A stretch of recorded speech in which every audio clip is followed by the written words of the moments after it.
Hello and welcome into my second live feed for today. It is still Thursday, the 23rd of March, 2023. And of course, I'm still Kerry Holzman. I am a little backed up in work and I thought I'd use this opportunity to make another live video to show you how I refurbish the computers I'm buying off of eBay that we're using as giveaways for community members that are military veterans or families in need, people in need, who need a reliable, reasonable computer to connect online. Now, these computers that I'm buying off of eBay are called HP EliteDesk. The EliteBook is a laptop. The HP EliteDesk, and they have a G1, a G2, and a G3 model of varying configurations. And there are some people on eBay that will sell these for under $100, and there are others who will sell these for $200 or $300. So be aware of your seller. Also pay attention to where your seller is located, as that will affect your shipping time. If you're buying, like it's silly for me to buy from an eBay seller in Florida who's got to ship those computers across the country for me to refurbish them and then turn around and send them back to Florida again, since most of the giveaways are going to the East Coast and Florida in particular for some strange reason. If you live in Florida and the seller's in Florida, you might get your unit in 2 days. So what I've done here is I've included a couple of links from one particular buyer. The reason I've highlighted this buyer is because they're a professional PC refurbisher and they have probably hundreds of units. Now, this is a G2 model, which was $5 less. There's no operating system included, but the product code is embedded in the OS. These are not Windows 11 compatible, and these will be good easily until the end of 2025. After that, you should get rid of them or put Linux or some other supported operating system. They are not and will never be Windows 11 compliant, all right? So they're just meant to be something for people in need to get online and communicate with family and friends, watch YouTube videos. These are pretty basic machines, an i5 6th generation chip. So by the end of 2025, when Windows 10 support ends, these are going to be like 10 years old. All right, and these are built like a tank. These are business class machines, which means they were likely leased in a large corporation. And when they went off lease, they were sold to recover whatever they can financially from them. And they wipe the drives. Sometimes they reinstall the operating system. They never update the BIOS, never, ever, ever. So the BIOS oddness, we're going to have to update it if we want the best possible experience. Sometimes they blow the dust and dirt out. Sometimes they don't. That's something you got to watch for. Many sellers on eBay will strip these. They'll strip them of the CPU, they'll strip them of the storage, they'll strip them of the RAM, they'll even strip them of the power brick, and they'll sell them for 35 bucks. So before you hit that buy it now button, because you see such a great deal, it is critical that you read the details of the product description, or you're a victim of yourself. Now, many of these I'm seeing sold without Wi-Fi and without Bluetooth, but they are including a solid state drive, RAM, and small storage. And usually they also have a power brick, but it's important because if they're missing the RAM, if they're missing the storage, if they're missing the Wi-Fi and Bluetooth, if they're missing the power brick, if you have to buy all that separately, you're going to spend way more money than you intended on. So keep shopping. Then look at the seller's feedback. See that they have preferably around 100 pieces of feedback greater than a 96% approval rating. That's my personal limit. Then look at where they're located. If they're far away from you and you're not in a hurry to receive the unit, that's fine. But there are so many sellers on eBay, so many. You could spend hours sifting through the G1s, G2s, and G3s of varying states and conditions in different locations around the United States, all priced differently. And they're not all 6th gen. Some are as old as 4th gen, and some are as new as 8th gen. So the newer it is, the more it's going to cost. Now, in general, the PC refurbishers, they know exactly what they have is worth. You'll know if they're a PC refurbisher because next to quantity, it'll say more than 10 available. If it's just somebody who has one laying around, they're only going to have one. That's usually where you're going to find your bargain, because a lot of times they just want to get rid of it. They don't really know what it's worth. They don't really know what it is, but they can tell you, you know, it's complete. So there is a little bit of risk with this because there's no warranty. The warranty is long gone on these, but because they are built for business, these things are built like a tank. Now, this one I just received in the mail today. I actually ordered 4 from this particular seller, and it looks like they're sold out on the G2, but they have a lot of the G3s. And you're going to need, if you're going to plug this into an HDMI port, most business machines from Dell and HP are DisplayPort only. So you're going to want a DisplayPort to an HDMI adapter. They're under $7 on Amazon here in the US. It's not a big deal. You can plug that into your DisplayPort, and now you can just use your regular HDMI cable. Or if you want, Amazon sells a DisplayPort cable that's HDMI on the other side. I prefer just the adapter so I can use the cables I already have. Now, if you've got a VGA monitor, well, then you don't have to buy any adapter. Or if your monitor takes DisplayPort, you don't need to buy the adapter. Now, these just came in. I have no idea if I got what I paid for, so let's explore it together. As I mentioned, these are designed to be in business. And I just continue on about how different corporate America is from this nonsense you see on YouTube. That's not nonsense. It's consumer hobbyist enthusiast level stuff over and over and over and over and over and over and over again. And then peppered in, you might see some business stuff.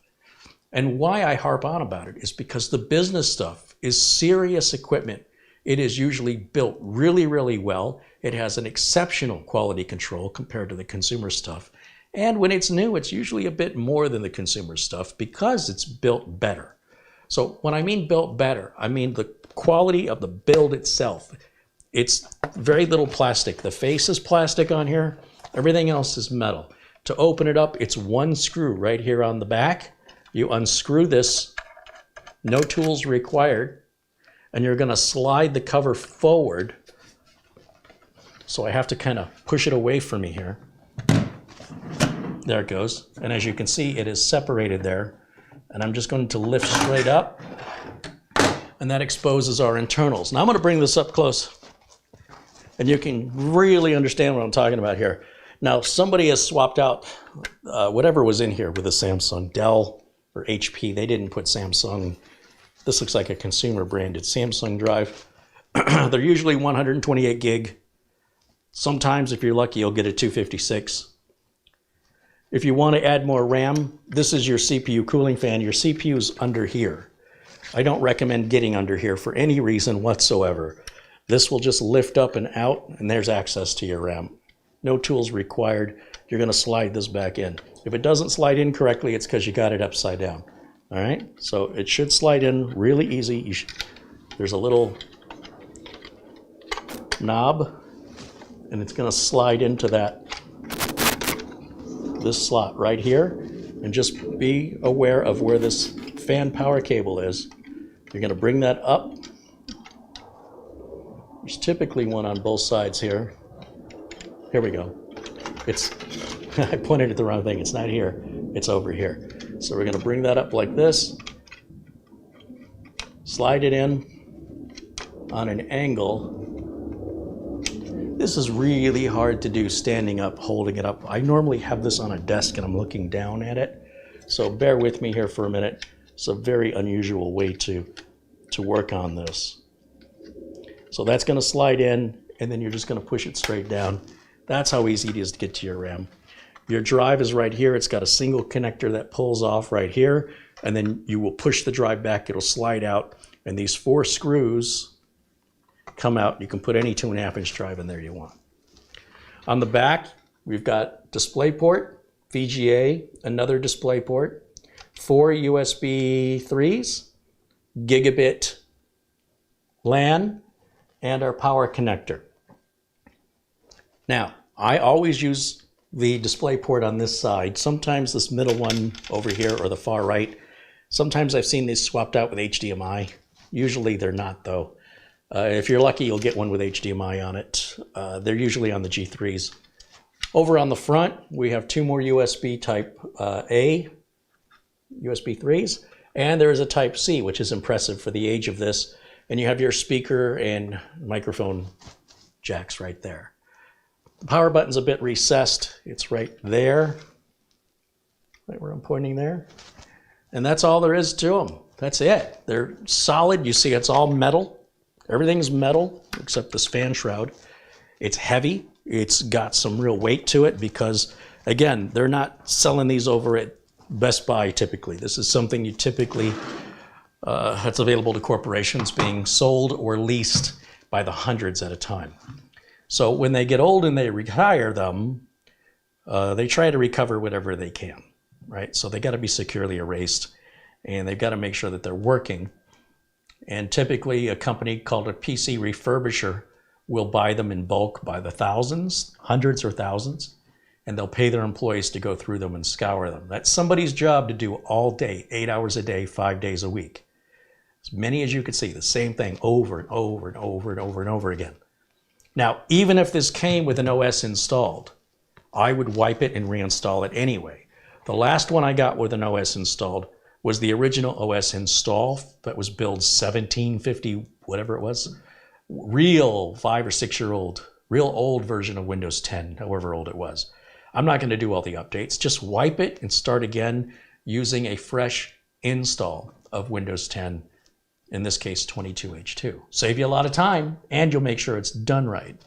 But before you do that, before you install Windows 10, you'll want to make sure you have the latest BIOS to make sure that UEFI is enabled, and you want to clear out any BIOS settings. I'm not going to go through all the BIOS settings one by one and see what some Dinkleberry has changed. No, I don't have time for that. I got a bunch of these. We're giving away 20 of these. So I got a bunch of these to do, and I'm doing them all by hand. I'm doing them all by myself. I'm doing fresh installs. I'm not doing clones, because that's also a way for me to quality control check them to make sure that they all work and that there's no RAM problems or storage problems or power problems or fan problems. Just use it. That is the best test, is to just use it. So we can put this on or leave it off. It doesn't really matter. Just for access to that power button, it's easier to press with the lid on it. So I'm going to just close the lid back up. I don't see anything in there that's concerning. Everything looks like it matches the specs of what I purchased. This particular unit is a 65 watt unit, so I need to make sure that the power adapter they send me is 65 watts or higher. So if we look on the back of this power adapter, somewhere on the back of it, it should say it's 65 watts or 90 watts. Anything, as long as it's 65 watts or bigger, 90 watts. All right, so that's more than 65, we're good. It's supposed to come with a 65 watt adapter, but they mix and match them at the refurbishers all the time.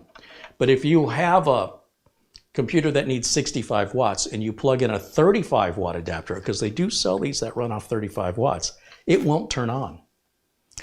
The reverse is true though. The 35 watt adapter will turn on with this 90 watt. And the 35 watt adapter is much, much smaller. You can tell just by looking at it.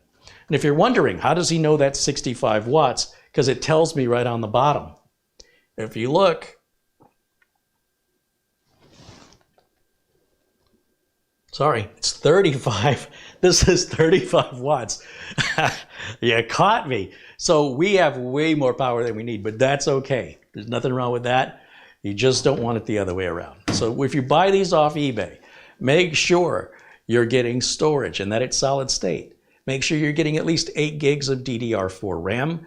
Make sure what CPU you're getting. I recommend the 6500T, i5 or greater. So any number at 6500 or bigger, nothing smaller than that number. And if Wi-Fi and Bluetooth are important to you, they make these with and without Wi-Fi and Bluetooth. Now, you can add Wi-Fi and Bluetooth with a USB plug, but you're just going to spend more money, right? Even if that USB plug is $15 or $20, you've just raised the price of this by $15 or $20. And if you keep raising the price by adding more RAM and adding more storage, you might as well just go buy one of those new mini PCs, because you'll end up spending less money and you'll get a warranty and you'll get a machine that's Windows 11 compliant. The whole point of this is to bargain shop, to go through all those listings on eBay and find the deals. Now, if because of this video a bunch of people buy them up and you're not finding them, let it cool down a week, check back on eBay again. Because once the rush wears off, there's thousands of these in the market, thousands. So just pay attention to who your seller is, what sort of feedback they've got, and where they're located. And then make sure you're getting the power adapter, the Wi-Fi and Bluetooth if that's important to you, 8 gigs of RAM, a 6500 or greater CPU, and I recommend at least 128 gigs of storage. And this is a great little machine that'll last your average consumer. You can do everything you want on this. It's not a game machine, but I'll tell you what, this can fly for streaming video, Netflix, YouTube, Facebook, Instagram, TikTok, email, what most people use their computers for, even in business, all your Microsoft Office applications. That's what it's built to do. It's just that it was built to do it 5 years ago, 6 years ago, whatever it's been. But it's still viable. It's still a very good usable machine until Windows 10 support ends. Okay, let me jump into the chat here before we get started, because I'm going to show you how I go through all this. And I do have links for everything in the video description below the video. And of course, if you have questions, it'll be hard for me to see the chat while I'm doing this, but I'll try to look up from time to time. Martin says these are sold out. Yes, the G2 is sold out, but the G3 is only $5 more. And that's the link I put below. That's why I put 2 links there. And just because they're sold out right now doesn't mean they're not going to get more next week. Gary Tatum says he just bought one for $74.99. Just make sure you're getting 8 gigs of RAM, you're getting a solid state drive.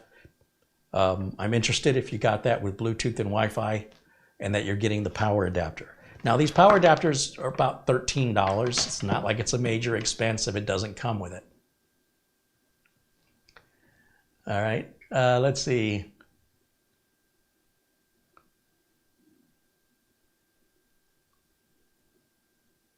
I think we're good. I don't see any questions there. So let's plug it in, and I'll show you what I'm going to do here.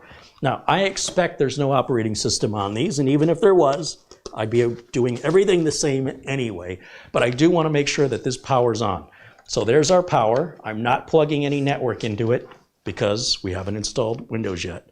This is my display port to HDMI adapter that I get off Amazon, and I go to the corner with that one. It may work in the middle one, but I've had some mixed, on other models, I've had some mixed luck. It may be just fine, but I'm going to go to the far edge on it. Then I'm going to take my HDMI cable that runs to my capture card, and I'm going to plug that in. And then finally, I need a keyboard and a mouse. And then we can turn it on, and hopefully I get a post screen. If it boots into Windows, that's fine. I don't expect it to. It's going to need a BIOS update, I can tell you right now. And then I'm going to show you how we determine the BIOS update and how we do it, because it's a little tricky on these HPs, but not rocket science. Okay, so I'm all set to go. I'm going to take my main camera and I'm going to put myself in a corner, just like that. And we're going to turn on the capture card right there. Okay, so I'm going to turn this on. I'm going to turn this on.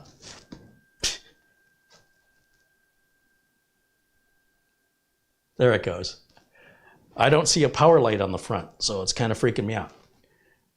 It didn't boot into Windows. It's giving me some kind of diagnostic. I'm going to go to exit. Yes, I'm sure I'm on exit. And now it's trying to boot from the network. Okay, so what that tells me is this drive is wiped completely clean. There's nothing on this drive. But when I first turned it on, did you notice the BIOS version? I'm going to quiz you again to see if you're paying attention. Look at the bottom left of the screen. Bottom left of your screen should give us a BIOS version. Right down there in the corner. Did you see it? I think it said it was it 2.4? I'm going to do it one more time because my screen was too small. I'm going to shut it off, and then I'm going to turn it right back on. I'm going to watch that bottom corner. It appears here for just a moment. 2.39 is what we have. Okay, so now we want to compare that to what the latest BIOS version is. So let me go full screen here on camera 1, and I'm going to show you how we do that. I'm going to turn this off. I need to take the front USB dongle for my keyboard and mouse because I need to take the lid off. So once again, I'm going to unscrew that, slide it forward. Now inside the lid, we've got our serial number here. So what I need to do is I need to open up a website. So bear with me here. I'm going to go over to my browser. And I will share the screen with you.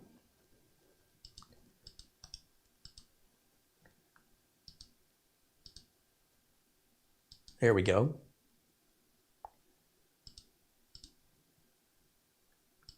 Okay, so I'm going to go up here and I'm going to type in support.hp.com. Yeah, that's exactly what I want. And then I'm going to scroll down here. It says to identify your product for manuals and specific product information, enter your serial number, or product name. Well, I don't want to enter the product name because there could be, 16 different configuration options of this product number. So what I want to do is enter the serial. So the serial is 2UA7051GN4. There's no information in these serial numbers that does any hacker any good. So, it's not like I'm exposing any private information here. And that is the HP EliteDesk 835 watt G2 desktop mini PC. And I want to go to drivers and software, which should be in the screen. Oh yeah, software, drivers, and firmware. We're going to click that.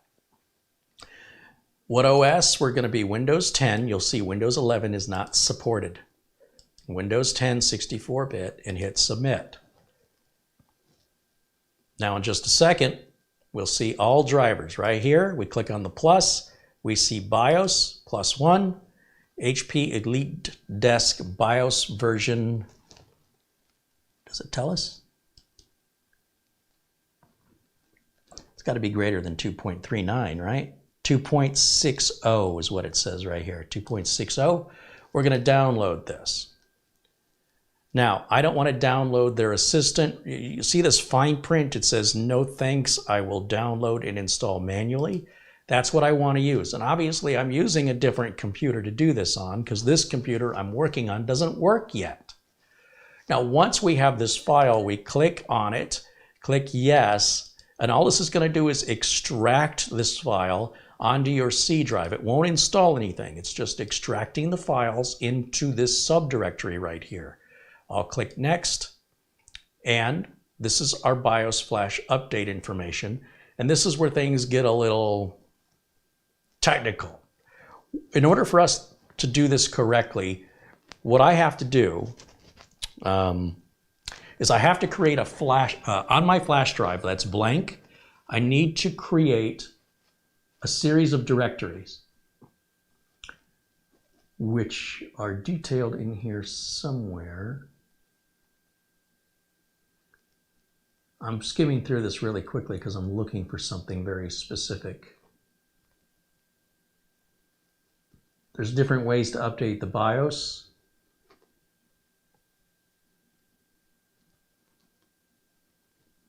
Here it is. Update the BIOS using local media is what we're going to do. It requires we're going to make a directory here called Hewlett-Packard. Within that directory, we're going to make another directory called BIOS. Make sure you pay attention to how it's capitalized. Do it exactly like it shows you. Once you've made the directory called BIOS, go in there and make a directory called new. So let's do that. I am going to open my File Explorer, which you guys, I guess, probably can't see. And I'm going to plug my flash drive. Hold on a second. Let me show you what I'm doing here. Let me go to camera 1. I'm going to take this blank flash drive, which is formatted as FAT16, or it's formatted as FAT or FAT32. If it's NTFS, it probably won't read it. I'm going to take this, I'm going to plug it into the streamer here because this is what I'm using.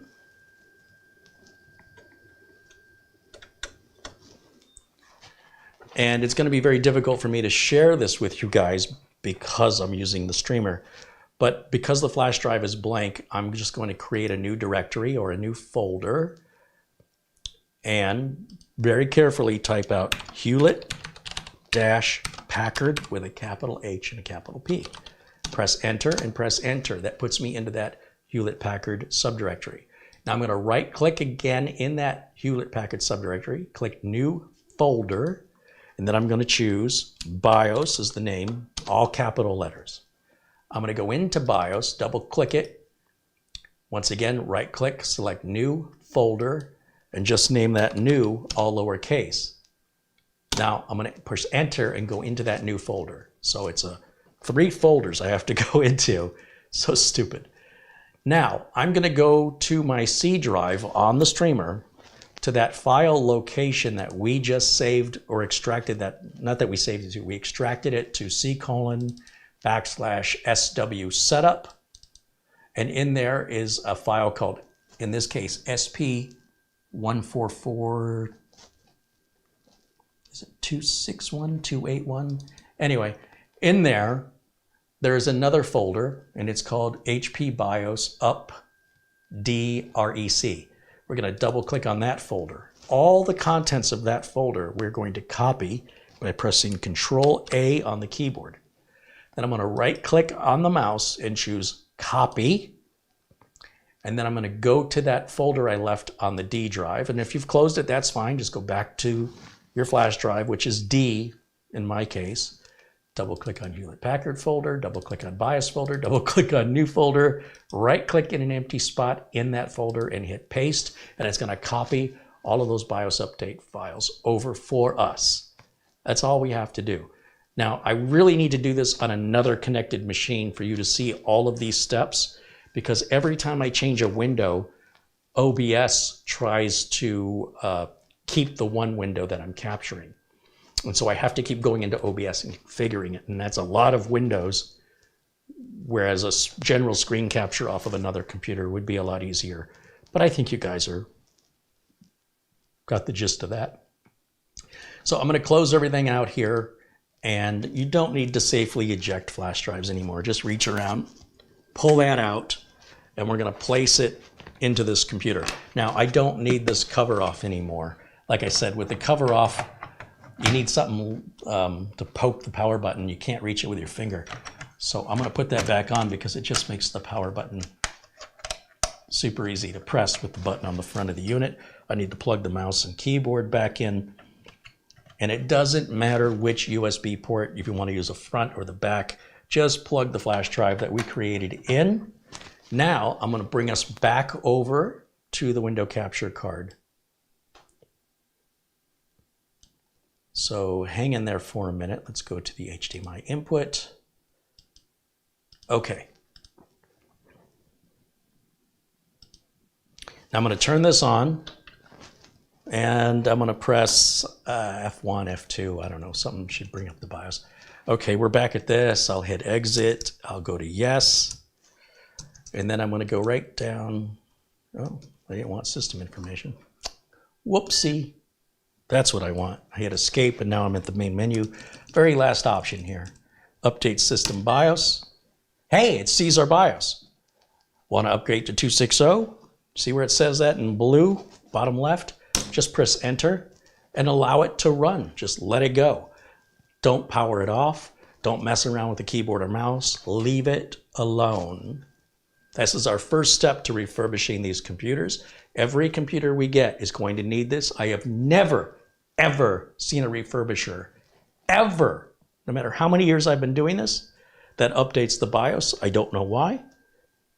Either they don't care or they don't know.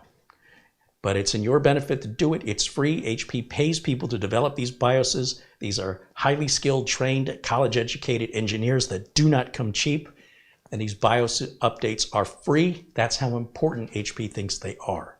This is likely the last BIOS update that will ever be released for this computer. So once you've done it, you'll likely never have to do it for this computer ever again.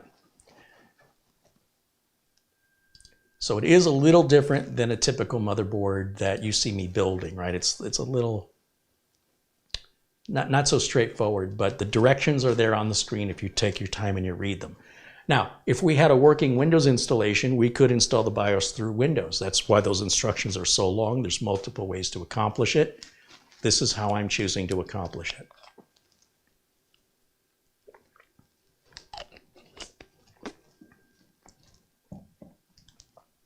Donald Plastic said, don't have a lightning strike now, right?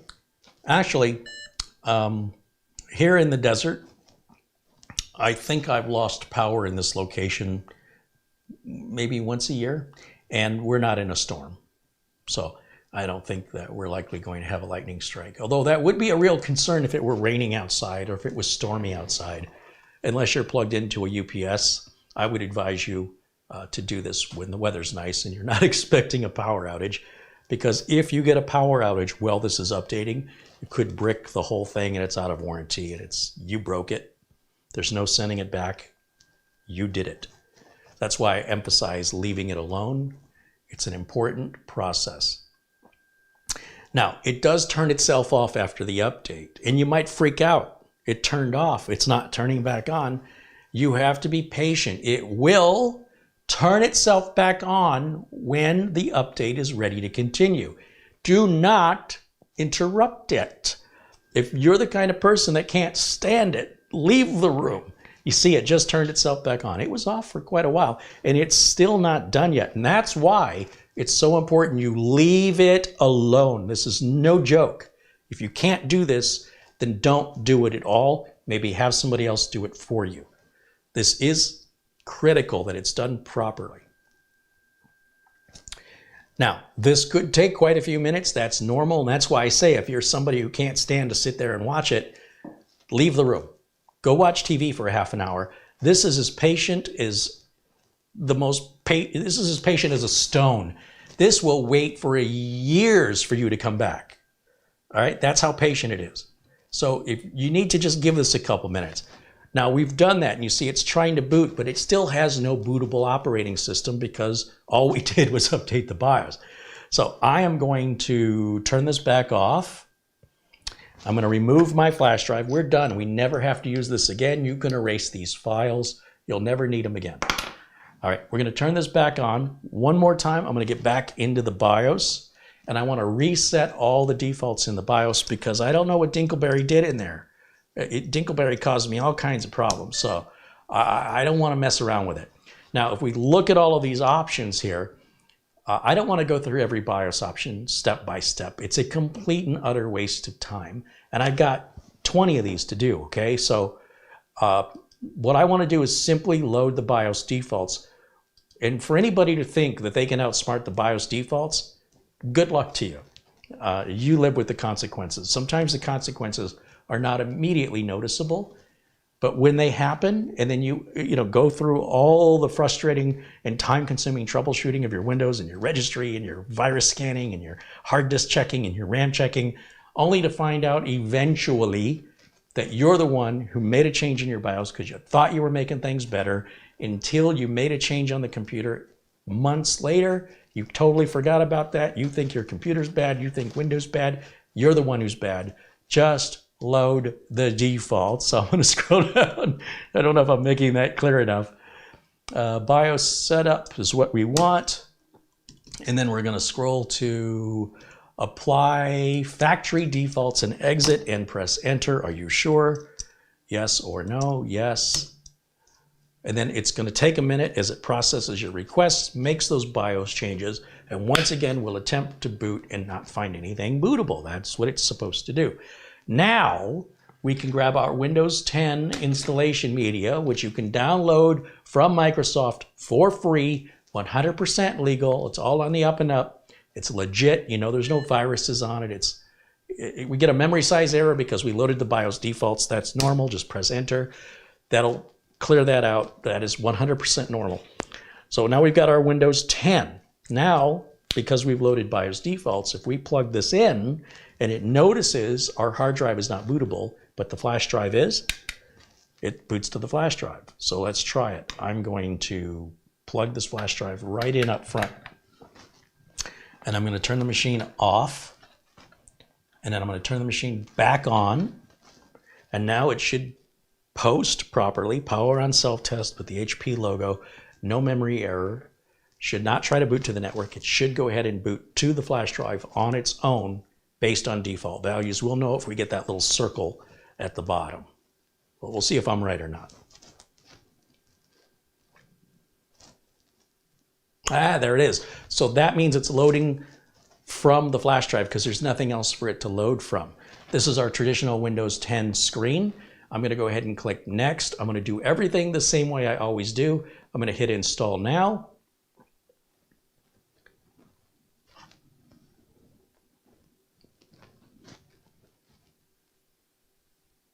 This takes a minute. This is all very routine. It's very boring for me. So I'm trying to get through it quickly. You have to agree to the end user license agreement. Always choose custom install. You see it does see a 256 gig drive with no allocated space. It's all unallocated. Perfect. That's where we want to install. Hit next.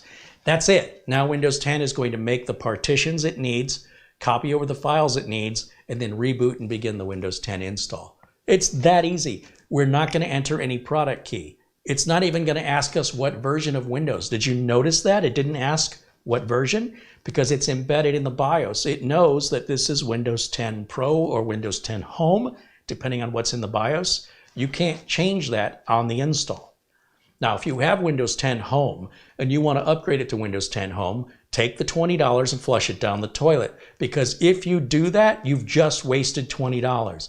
There is nothing a home user needs off Windows 10 Pro that Windows 10 Home doesn't also do.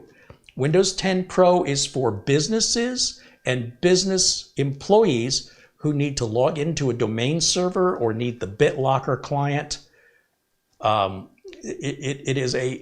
Some people think that if you go to Windows 10 Pro from home, and by the way, I think these are Pro, but it won't matter, is what I'm trying to tell you. Some people think they get more features or they get more benefits. You don't. All you're doing is wasting your money if you're a home user. If you use Bitlocker, good luck to you. Good luck. Because when you forget your password or you lose your Bitlocker key, you're done. Your data's gone forever. Forever. No joke. Nobody's getting it back. It's done. So unless it's absolutely required by, FINRA compliance or other business compliance where an IT department is maintaining those keys, I highly recommend home users stay far away from Bitlocker. You will eventually, statistically speaking, you're going to eventually lock yourself out of your computer and nobody will ever be able to get you back in. All your data, well, your drive is fine and your data is fine. It's gone forever because you won't be able to get it back. I don't recommend playing with it. So if you have Windows 10 or Windows 11 Home, you will receive zero benefit to spending money and going through the time and effort to upgrade that to Pro. If you have Windows 10 or 11 Pro and you're a home user, it's not going to hurt you to have it, but it doesn't make any sense for you to upgrade to it. When I install Windows, I always install the Pro version because it costs me $3 more and I just buy one version. I have one inventory SKU. I don't install different versions for different people. Everybody gets the same thing. That makes my support easier. So business users get hurt if you put Windows Home on their business computers, but home users don't get hurt if you put Pro on it. So everybody can have Pro, but home users who have Pro won't use any of the benefits of Pro.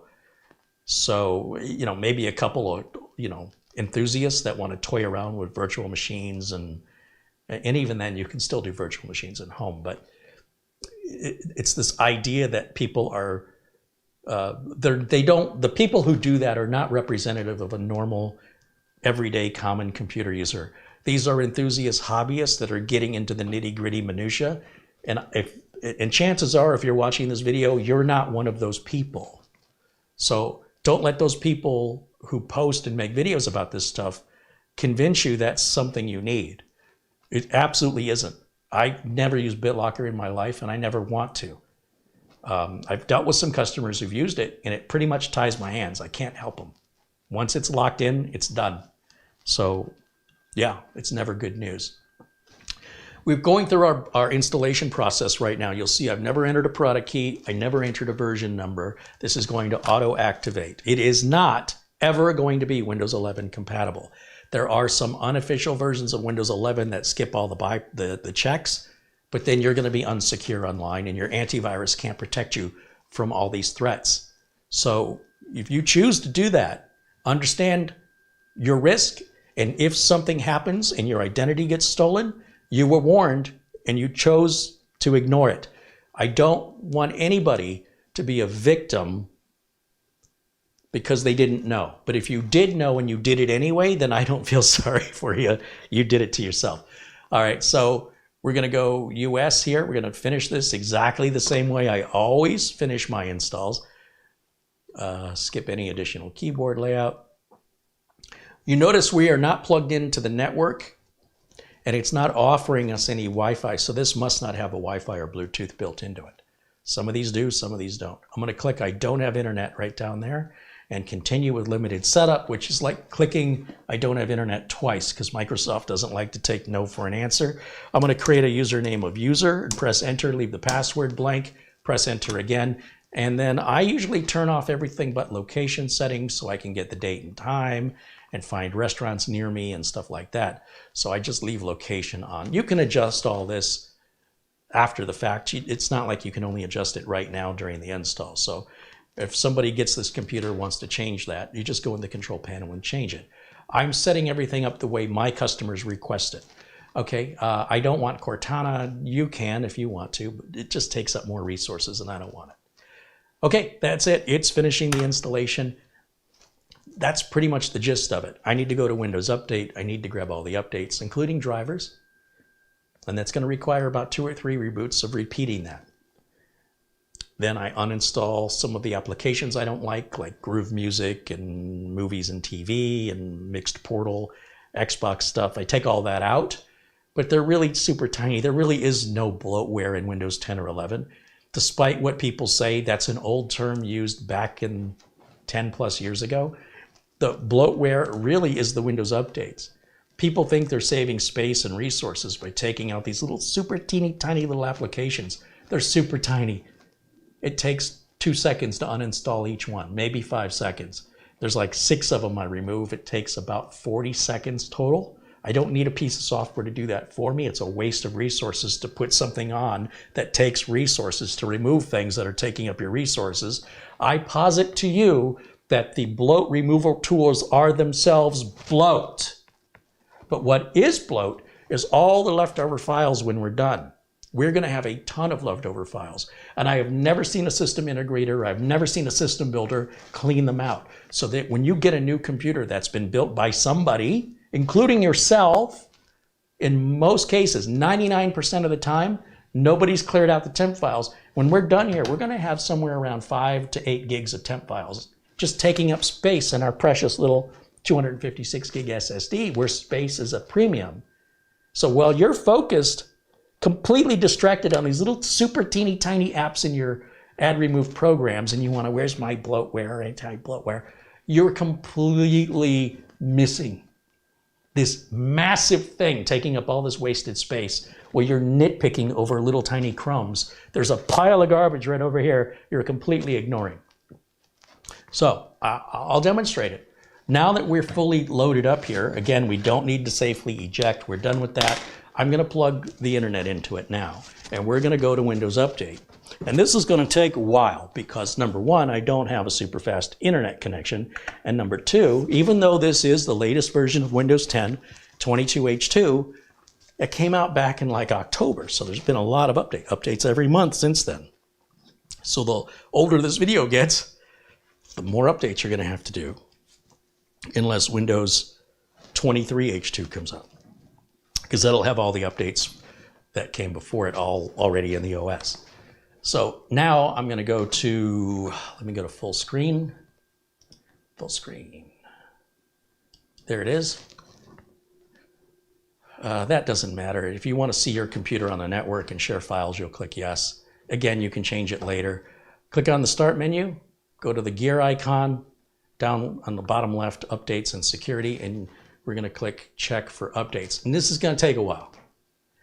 Also, you might check just to make sure your date and time are correct. If they're a few days off, a couple hours off, it's no big, it'll self-correct. On the other hand, if you're off by a year or more, or many months, Windows Update may not work. So I don't check this date and time unless Windows Update doesn't work. Why should I? I have no reason to. If Windows Update doesn't work, then I'll check the date and time as my first diagnostic.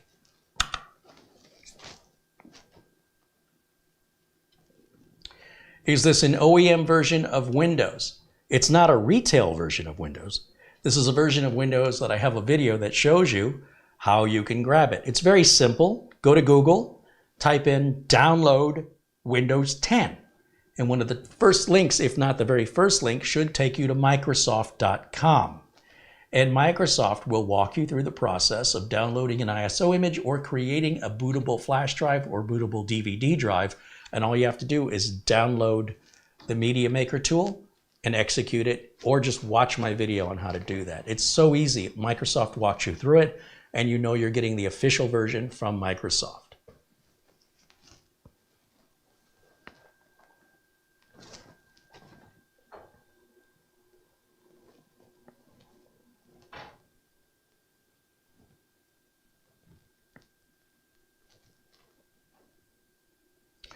Patrick Russo wants to know, question, when you do the updates, does Microsoft put back the programs you deleted like Groove Music or Xbox? No, they do not.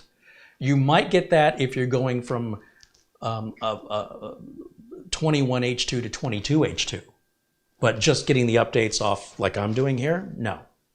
But do watch for that if one of the updates you're getting is one of those big service packs that they're now calling annual releases. They keep changing the terminology over the years. It could possibly add that or something different.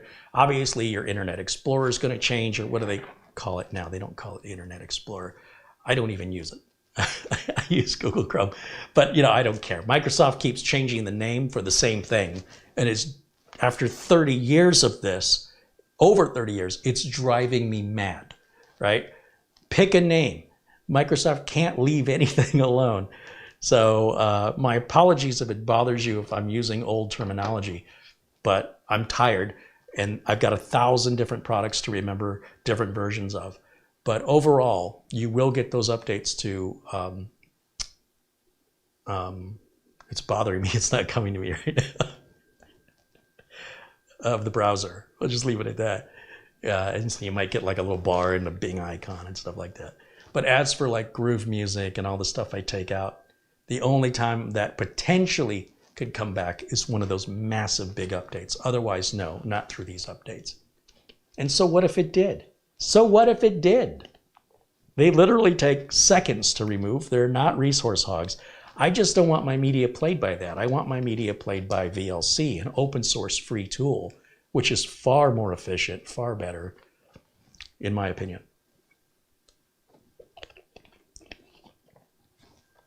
Is that an ADATA SSD in there? It is not. When I opened the cover in big bold letters across the front, it said Samsung. I don't know how you could have missed it. That's a Samsung SSD. Now, that's not what these came with. Not that Samsung. These did not come with those. So the refurbisher has replaced, somebody's replaced them. I'm assuming the refurbisher has.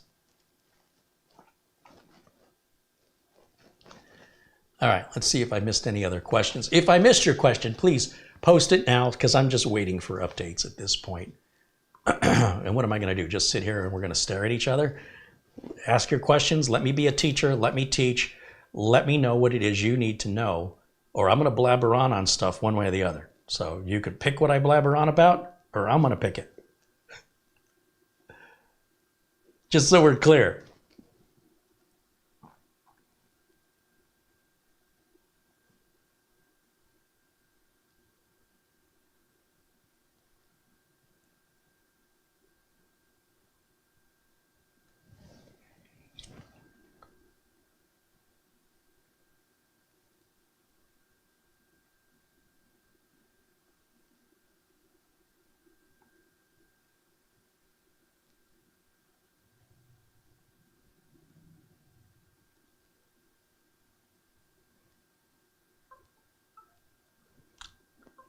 Oh, there's a little speaker inside of there. I'm hearing sounds going off. That's interesting.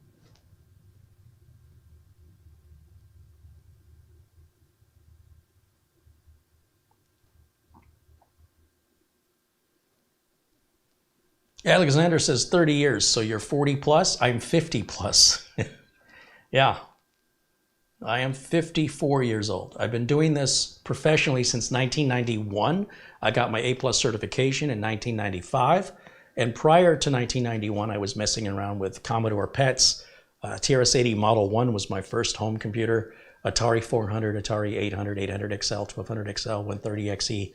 That was, oh, I loved it. Just lived it up. BBS's 1981, I think, my first computer. And I've never looked back. Every day there's a computer in my life. Yeah, a long, long time.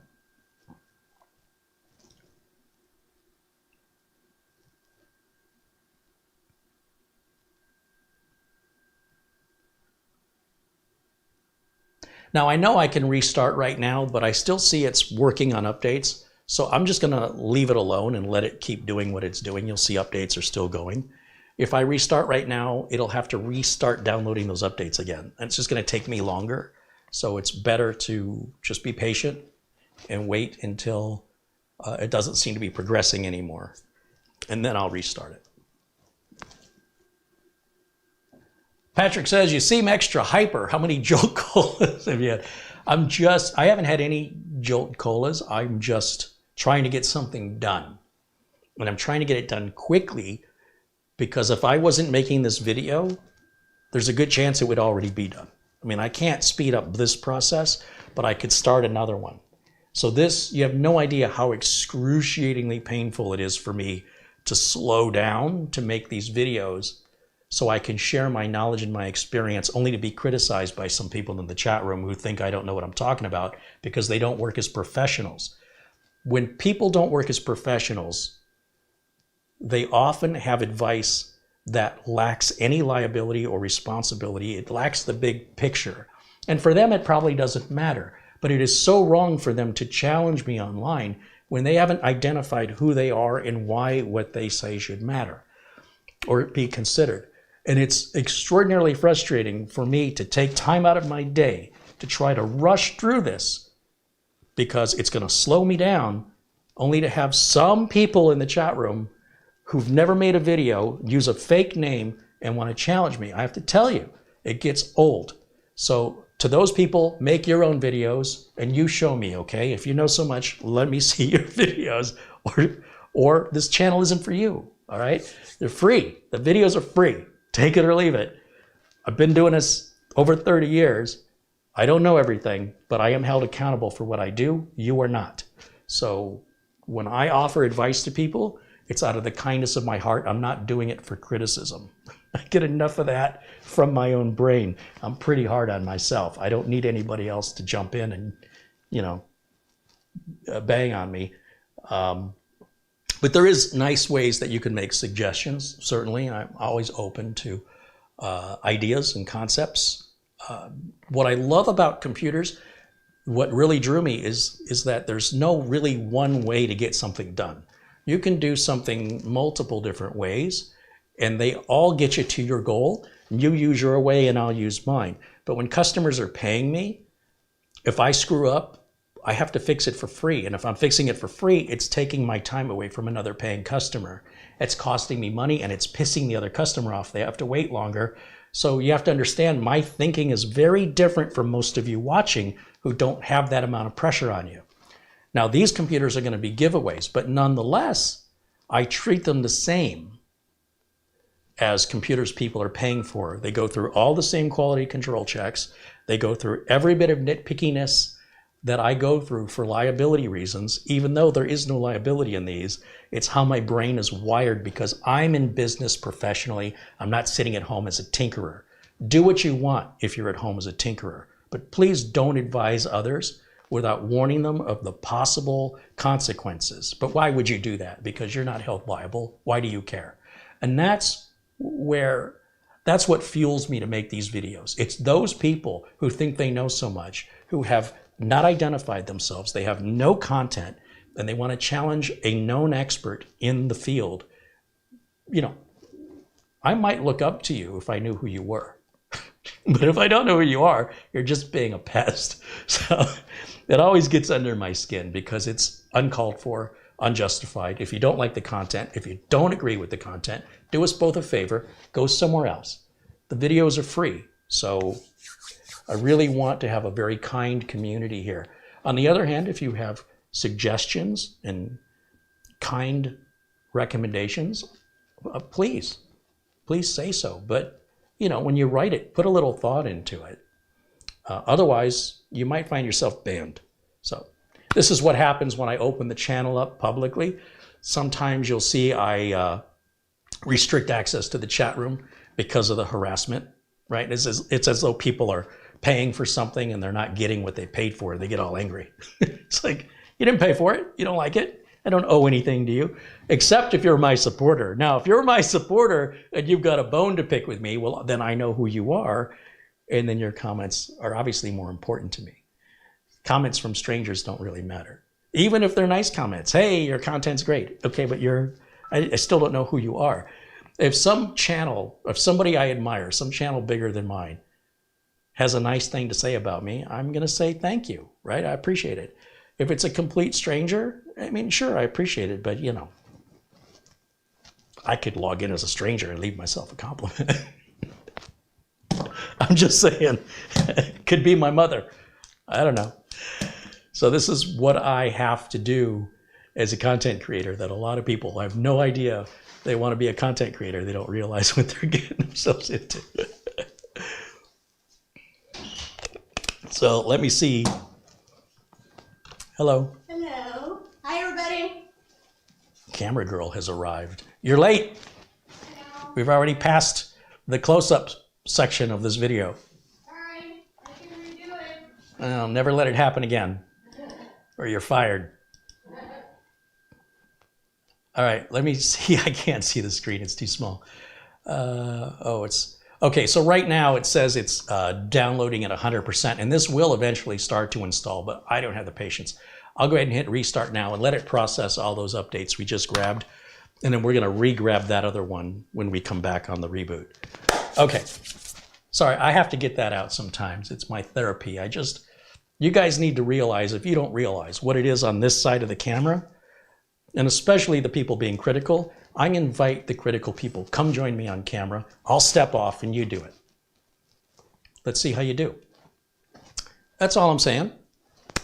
Okay, now this is going to take a minute, but you'll see this is a pretty fast computer. Even though it's a 6th generation, it is an i5 and it does have a solid state drive, and 8 gigs of RAM is fine. It's not great, but it's fine when you have the support of an i5 and you're using the computer for normal everyday, what we'll call business use, which is also home computer use. Browsing the web, YouTube, email, Gmail, well, technically that's email, TikTok, Pinterest, I don't know, name a website, it's fine, it's great. It's better than fine, it's fantastic, it's quiet, it's responsive. Now, you want to start doing some gaming on here? I mean, maybe League of Legends, if you lower everything down, maybe some old games, I don't know. It's not really built for that, it's built for business. Victor says, I'm an IT tech, and I recommend you to learn more about Bitlocker. Oh, listen, there's no money in Bitlocker for me. So the problem with Bitlocker is if anybody comes to me with a bit-locked computer and they've lost the password and they have no access, or they, for example, don't have a Microsoft account, or they've lost access to the Microsoft account, they don't have the disk that needs to be made, flash drive that needs to be made to rescue that, there's no way into it. So I'm running a business. I don't think a lot of you get that. If your business involves setting BitLocker up for people and you want to take that liability on, that's fine. I choose not to. There's no reason anybody needs BitLocker at home. And if you choose to use it and you lock yourself out, there's nothing I can do to help you. But perhaps you guys that get locked out can reach out to Victor right there, and Victor can unlock your BitLocked computer. I guess that's what he's saying. I can't do it, but apparently Victor can. You guys reach out to Victor, get his email address, and then if you have blocked yourself out, Victor says he can help you. And if he can, and he does, let me know. All right, so I'm going to go over to full screen again, and I'm going to click on Windows Update one more time. Where is it? Icon here, the gear, over to here. And yeah, you know what? I can just type Windows Update too. There's what I love about computers. There's multiple ways to accomplish the same task. So this is how I do things because it relates to how I used to do things, which relates to how I used to do things and goes back 30 years. All right. Those of you just learning, or you've just, compared to me, you don't have as much experience. You don't go back to Windows 3.1 or, Atari DOS or DOS 3.3. It may seem weird to you that I do it that way. So we've taken different routes. Does it make it right or wrong? It's just different. Okay.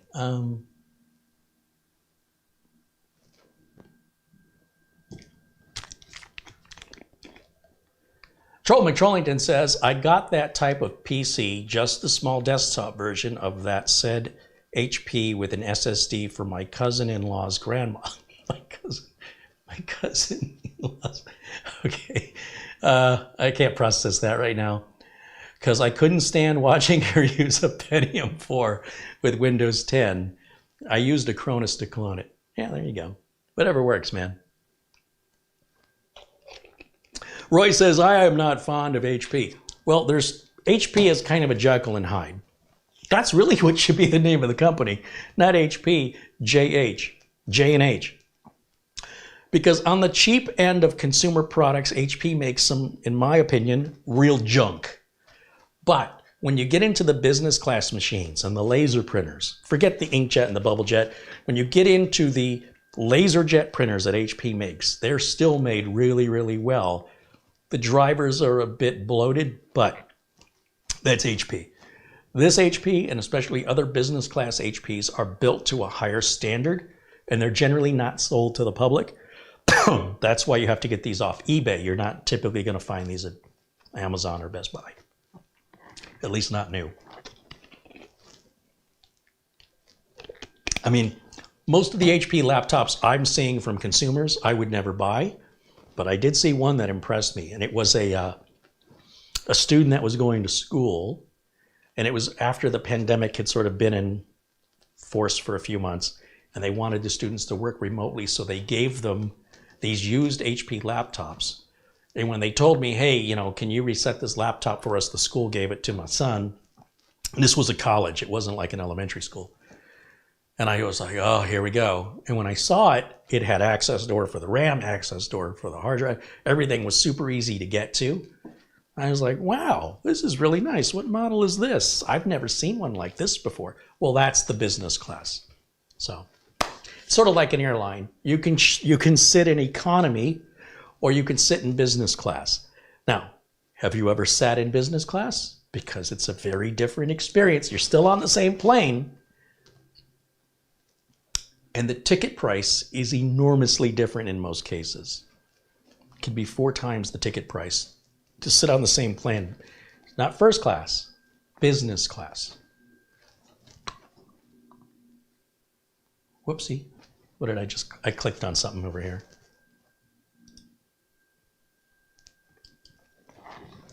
Let me go back to Windows Update. I had to make my screen bigger. You'll see there's a hesitation. Because you don't see what I see. I have a window within a window, so I can see the chat room. When I go full screen, I can actually read the screen the same way you can, because you're full screen, presumably. And you can see full screen in the chat. I can get the chat and then a window. I'm thinking about getting a little tablet or something over here just for the chat room. I've been so busy, I haven't had time to even mess with it. And then all the space is so limited. This is a pretty small workbench. When I worked at the corporation where like Intel, when I worked at Intel, I had a desk that was from here. Well, you guys can't see. I had a desk that was probably 50 or 60 feet long. I was in like a long corridor. It wasn't really a corridor. It's not like there was a door at the other end. There was only one door in and out, same door. So when you came in, it was a long, skinny, and there was a bench going all the way down, and I could have multiple things going on at the same time. So if something like this was happening, which by the way, this didn't happen in 1995, but if I was processing something, installing, wasn't much in updating, virus scanning, things that took a while, well, you're paid by the hour, and you've got to measure up to the rest of the IT department with how many computers you're cycling through every day. So you don't get the luxury of sitting around doing one. Well, one is busy doing something, fire up another one. If you're waiting for that one to boot, because we used to wait in those days, fire up the next one. So I might have 4, 5, or 6 during any work day, and my goal was to get them all wrapped up by the end of the day. So again, working as a professional technician, there are pressures on you that result in whether or not you're going to get a raise or lose your job, and that involve that you do the job right, that you treat the customer right, that you do it in a timely manner, and that you're not having to go back and fix it all the time, and you're doing enough of them every day that's in line with what's expected based on however many other people are doing.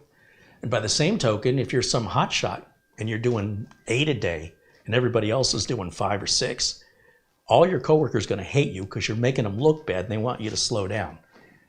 Now, that would be very unusual if you're that good. But if you are, do yourself a favor and do your career a favor and just match what everybody around you is doing, because it won't end well for you if you're too low or you're too high.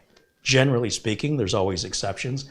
If you're lucky, you get a manager that sees your talent and wants to promote you, but I can almost guarantee people that you work with are not going to like you when you get promoted and they don't. Okay, so this is finished. We're going to restart.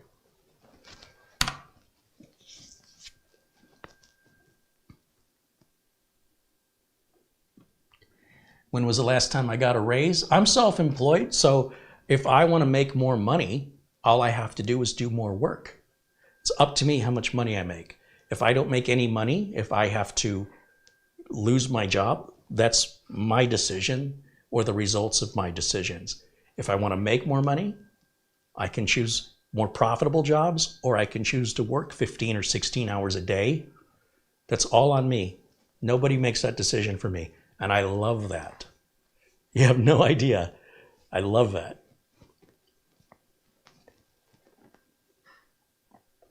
Sarge Tech says HP 4000N LaserJet printers are still in use in many offices.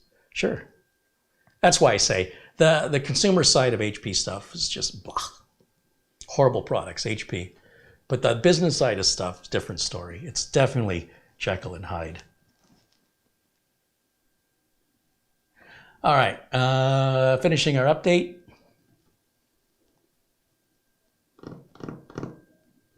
Roy says, I was trying to give you a hard time. So stuff like that's really hard to convey, in a chat room. I don't know if you're kidding. I don't know if you're serious. I don't even know who you are, right? A lot of folks that watch me feel like they know me, but it doesn't occur to them, I don't know most of you. So before you act too informal, maybe just take a minute, introduce yourself to me. Maybe give me a chance to get to know you.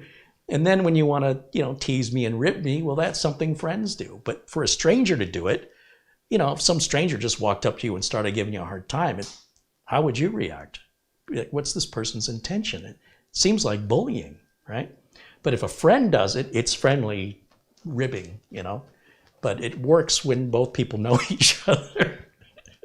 All right, no harm, no foul. It's all good.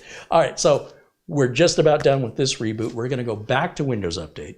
And if you've noticed, we've not seen any optional updates yet, just that one big one.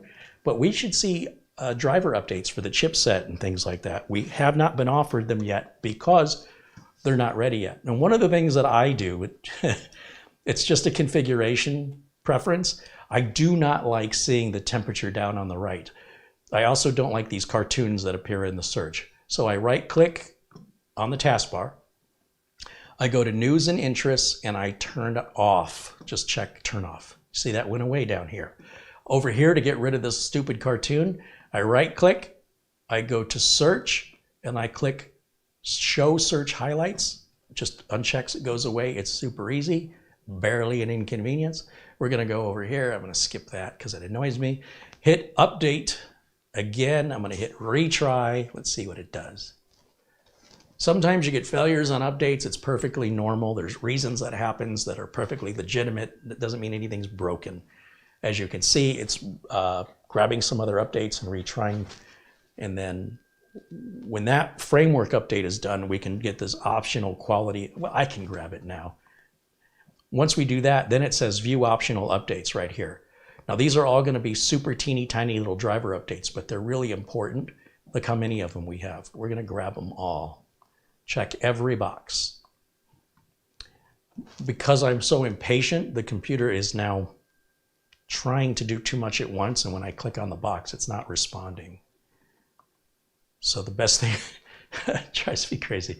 So sometimes it's best to just do one thing, let it restart, or walk away from it for a little bit because it's trying to do too much. And now it's not that it's stuck. It's so busy doing the install and downloads of those updates that it doesn't have much resources left for me to click. Like the mouse is moving, but it's not responding and it's not going back. Now, a quick way, if you're like me and you just can't stand to wait, just go to update and restart. Or just leave it alone and come back in 10 minutes. And if it hasn't changed, then do that anyway. But it's not going to hurt one way or the other. It's fine. You just don't want to yank the power out of it. Just do a proper restart. It will finish the updates that it was working on, as you saw right there. And then any that it wasn't working on that I asked it to grab, well, it's going to try and re-grab those again on the reboot. So,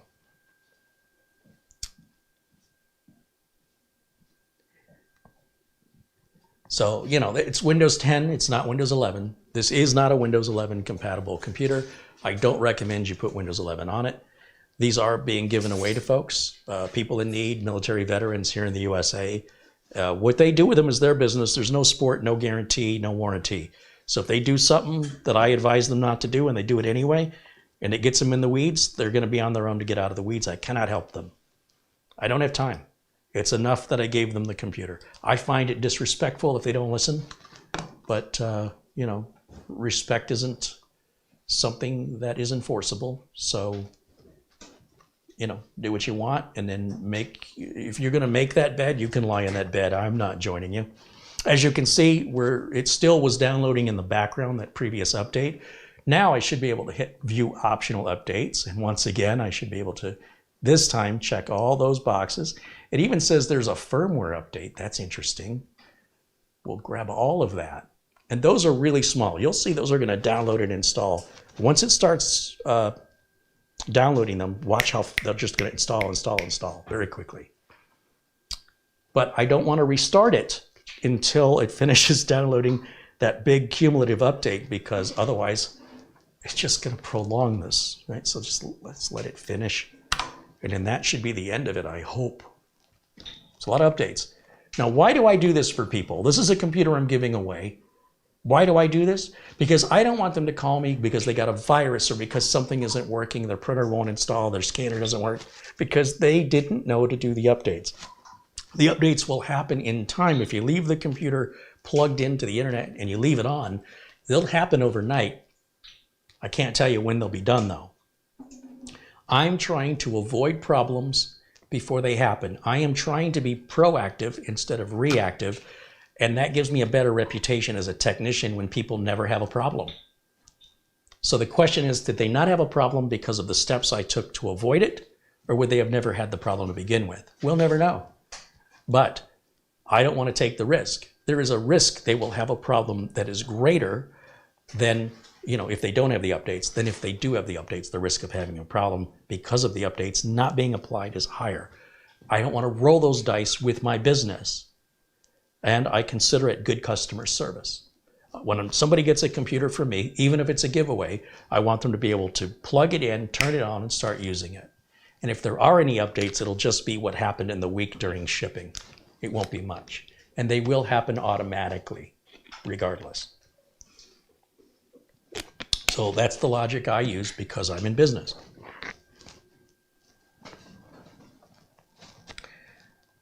Nutty says you should get into smartphone repair. No, thank you. No, thank you. It's far too detailed of work. You're going to need basically massive magnifying glass. You're going to need specialty tools. You've got to be very careful not to break the glass. If you break the glass in removing it, you will have to replace it at your expense. And there's too many different models. There's not enough money in it.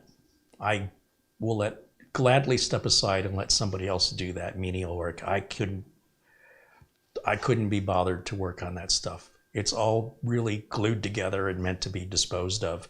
You're taking something apart that was never intended to be taken apart. You're taking something apart to fix that was never intended to be fixed.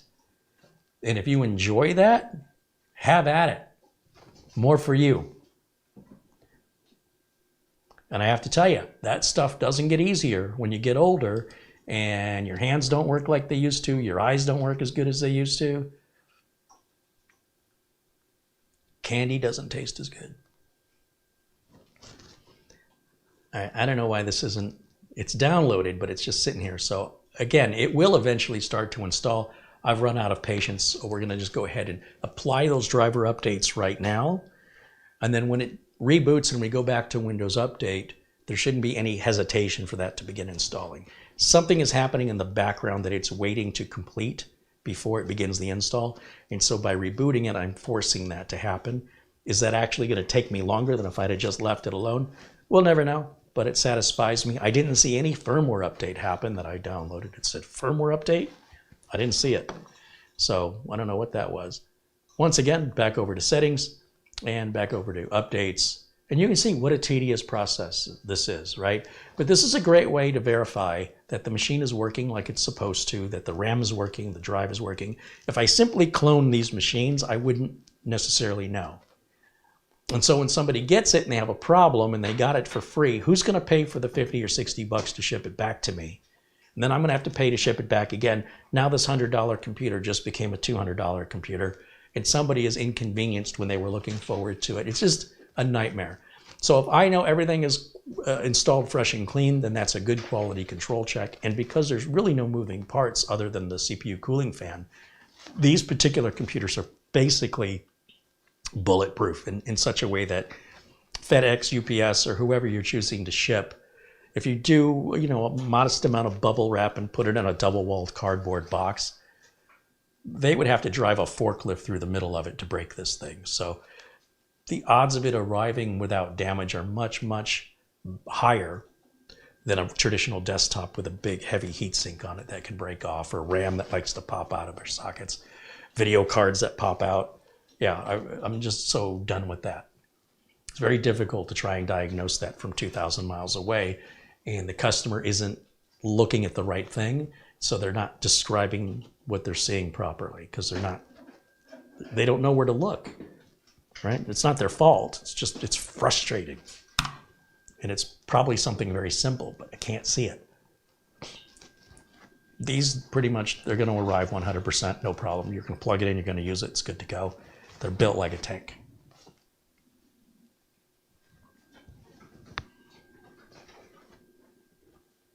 Nutty says, my eyes cannot see the front panel switches and LED wires to plug the motherboard. Yeah, well, I mean, that's why I have these glasses here. These are just magnifiers, right? Readers, cheaters, whatever they want to call them. And every year the prescription gets a little bit stronger. But even if you have good vision, those can be hard to see, especially if your lighting's not very good. And anybody can get a pair of readers from the local drugstore or Walmart for a couple of dollars, and it's just little magnifying glasses you're wearing. It's very helpful, no shame in it. But lighting is a big key to that as well. Barry Klein says, forklift, no joke, I saw a UPS driver deliver a rather large printer that had literally had a forklift tine driven through it. They tried to convince the dealer to accept it. Oh yeah, that's Swiss. That's hilarious.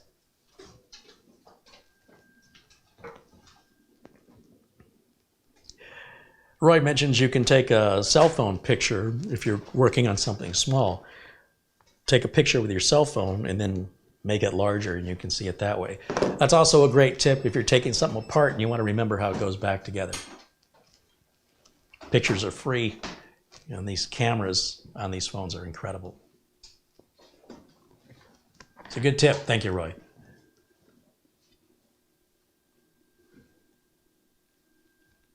Administrator says, having to be subscribed for 1 minute to comment is arbitrary and disliked. Yes, well, that's because of the spam and the bots. And unfortunately, this is what I've had to do to tone that down. And I'm sorry you don't like it. If you have another way that I can keep the spammers and the bots and the harassers discouraged from coming into a live chat room on a free video that you're not entitled to, I would be very interested in what your solution is, because I've been trying to figure this out ever since I've been going live. You know, it just lets anybody in. So I thought, at least if they're going to harass me, I can get a subscription out of it, you know? And that has really been the biggest resolution to the problem. I invite you to create a live video, and if you're lucky enough to attract attention to actually get viewers who participate in your chat room, good luck to you, because the more popular you get, the more people will use your popularity as an advertising platform for their agenda, or to insult you, or to tell you, as a complete stranger who has been invited to your platform for free, to tell you that they don't like your process. That is the thank you you can expect. So if you have a solution that I haven't considered, I'd love to hear it. You know, the alternative is I make these videos all pay, and then the only way you participate is if you pay. That guarantees no harassers and no disrespect to people coming in who feel entitled that they're not getting what they think they deserve when they haven't paid anything for it. So at least if you pay me for it, then I'm more interested in your complaint. This just may not be a channel for you. Sometimes people don't realize I didn't make this video for you. So I'm sorry you thought that. I don't know why you did. You're welcome in as a guest, but I would expect you to behave as a guest. Telling me you don't like it isn't necessarily disrespectful, but it does seem that there's a lack of understanding of why that is that way. That has nothing to do with you, I hope. I hope it has nothing to do with you. Yeah, that's the reality of being on the internet live. I would love a better solution than charging people.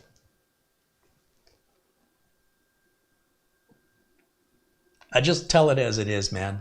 I got nothing to hide. I'm not trying to take advantage of anybody. I'm just tired of being a public punching bag from people who got no beef with me. You know, I don't know who these people are. They come in, they start harassing, they start spamming. They got nothing else better to do. They laugh, they think it's funny. They're interrupting and they're disruptive. And I didn't do anything to them other than offer them an invitation to come in. So now that invitation needs to be restricted. Subscription for 1 minute puts you out. Don't come in. We've been here since 2008 without you. We'll be here tomorrow without you. We'd love to have you if you're a nice, considerate person. But if you're not, then you're not right for this community. And that's okay. There's another community out there for you. But we do hope that we bring out the best of the folks online that are kind and considerate and understand the challenges of what it is to be a creator. And all you have to do is be kind and supportive. That's all. And you know, hitting that subscribe button costs you nothing, and it's a nice way to show support in exchange for absolutely free content. I have over 30 years of experience that I voluntarily choose to share. I don't have to. I could switch this off and never make another video again. My paid supporters, I can't thank them enough, because these videos, they cost hundreds of dollars to make. This computer that sits in front of you was $100 plus shipping and tax. And I've got 20 of them. That's $2,000. It's about $2,200 after sales tax. And then when I ship them, they're going to viewers for free. So that's going to cost me about $50 times 20. You're looking at another $1,000. Where's that money coming from? It ain't coming from YouTube. So it's because of the wonderful community that we have here that we're trying to protect it. We're trying to keep people who are good people from being harassed by people that have no investment here. So that's why it is that way. I understand if you don't get it. I totally understand. You're accustomed to the brainwashing of the infomercials you see on YouTube. You're not accustomed to something honest that's not trying to sell you something. So I get it. It's very common.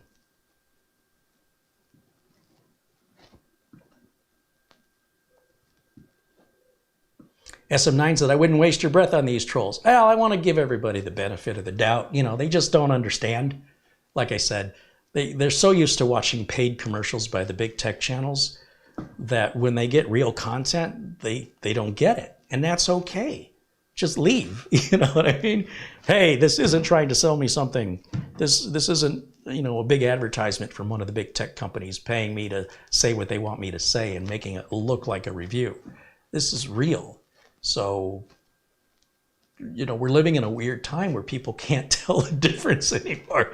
And I want to give them an opportunity to consider what I've said and change their attitude or leave. That's all. That's all I'm trying to do.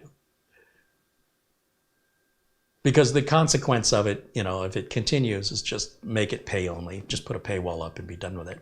Because I have to tell you, when I do my members only videos, it's so much more enjoyable for me. So much more. And those people never see the content. All that paid content is never available to them, nor will it ever be. So they don't know what they're missing. They don't know what they're not getting. And I'm okay with it. Because when I do that, and I have, you know, obviously much smaller of an audience, I can pay more attention to each person in the audience more. It's more intimate, and it's more rewarding for me to, you know, see the positivity and see the support. And, you know that people appreciate what I'm doing. They get it. And for the people who don't get it, you know, that's okay. Just, I don't need to. I give them an opportunity. Give them a fair chance.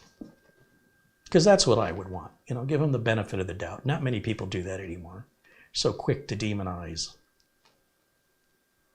And so if you're regular here, you'll see me do that a lot. Because I'm assuming I'm dealing with new people. You know, upwards of 10,000 new viewers every day. Not necessarily on a live video, but over the week after it airs, yes. And so they may not know, what is this? This is different. And their initial reaction might be, different is bad, I don't like it. And if they understand why it's different, well, they may hate it more, or they might, and I hope, they might appreciate just how rare it is and realize what they just found and want to subscribe to it. But, you know, it's what I hope. It's a big world. 8 billion people on the planet. If I can get a fraction, if I can get 1% of 1% of 1%, I'll be doing really, really well.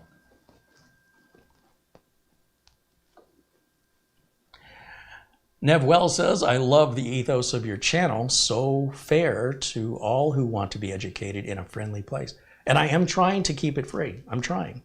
People do make it hard, and that's why I'm experimenting with the members only. And thank goodness for those members, because I'm making twice the amount of content now because of the memberships. I wouldn't be able to, you know, unless I was just a talking head, it wouldn't cost me anything. As long as I have to keep buying equipment to make videos, and every video is a new piece of equipment, it adds up. And what most of the big tech channels do is they take sponsorships. They get scripts and they're told what to say. And there's nothing wrong with it if that's what they want to do. But that's the difference between, you know, being a media personality and being a real tech. So I'm not as smooth and as polished as somebody who's, you know, a media personality. It's not what I'm trying to be. I'm trying to be a real technician sharing with you on-the-job experience. And if you value it or you don't value it, that's up to you. I get paid the same. So it doesn't matter to me. All right, I think we're all done with our updates, okay? So anything I do now is pretty quick. I will check one more time, but I am pretty sure our updates are done. I'm gonna check one more time. I expect this is gonna come up, no more updates, hallelujah. Let's see, pretty sure, feeling confident. And, you know, I don't have to sit and wait for this. Oh, there it is, it's already done. Okay, so here's what I'm gonna do. I do not like, my customers do not like all these tiles. I right click on each one and choose unpin from start. One by one we go. Right click, unpin, right click, unpin, right click, unpin. Almost done. It's very quick. It's very fast. All done. Okay.